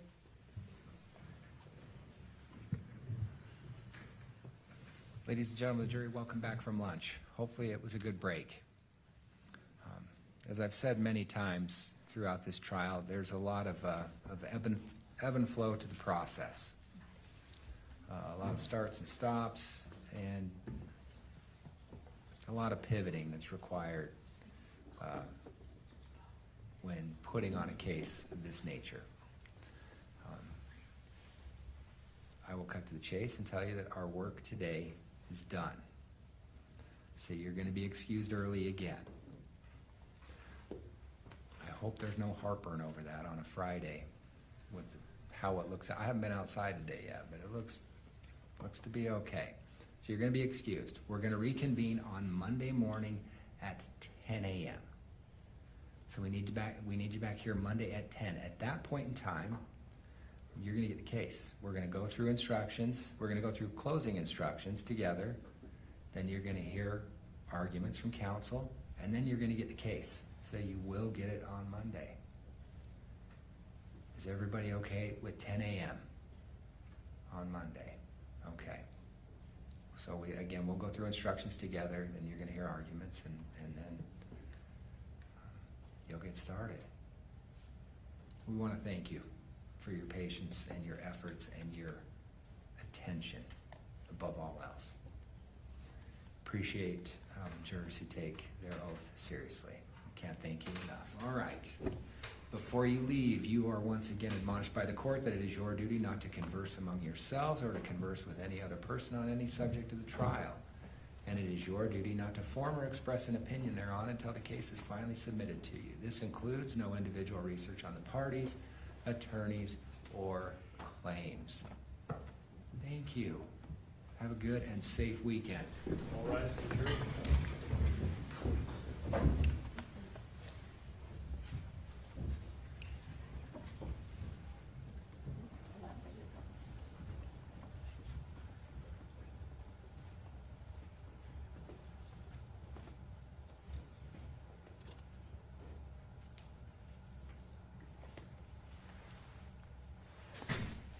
Please be seated.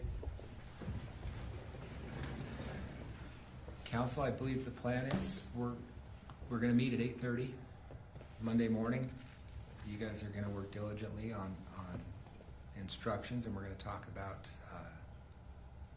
any instructions that aren't stipulated to on Monday, and then any other issues we need to deal with, including the special verdict form.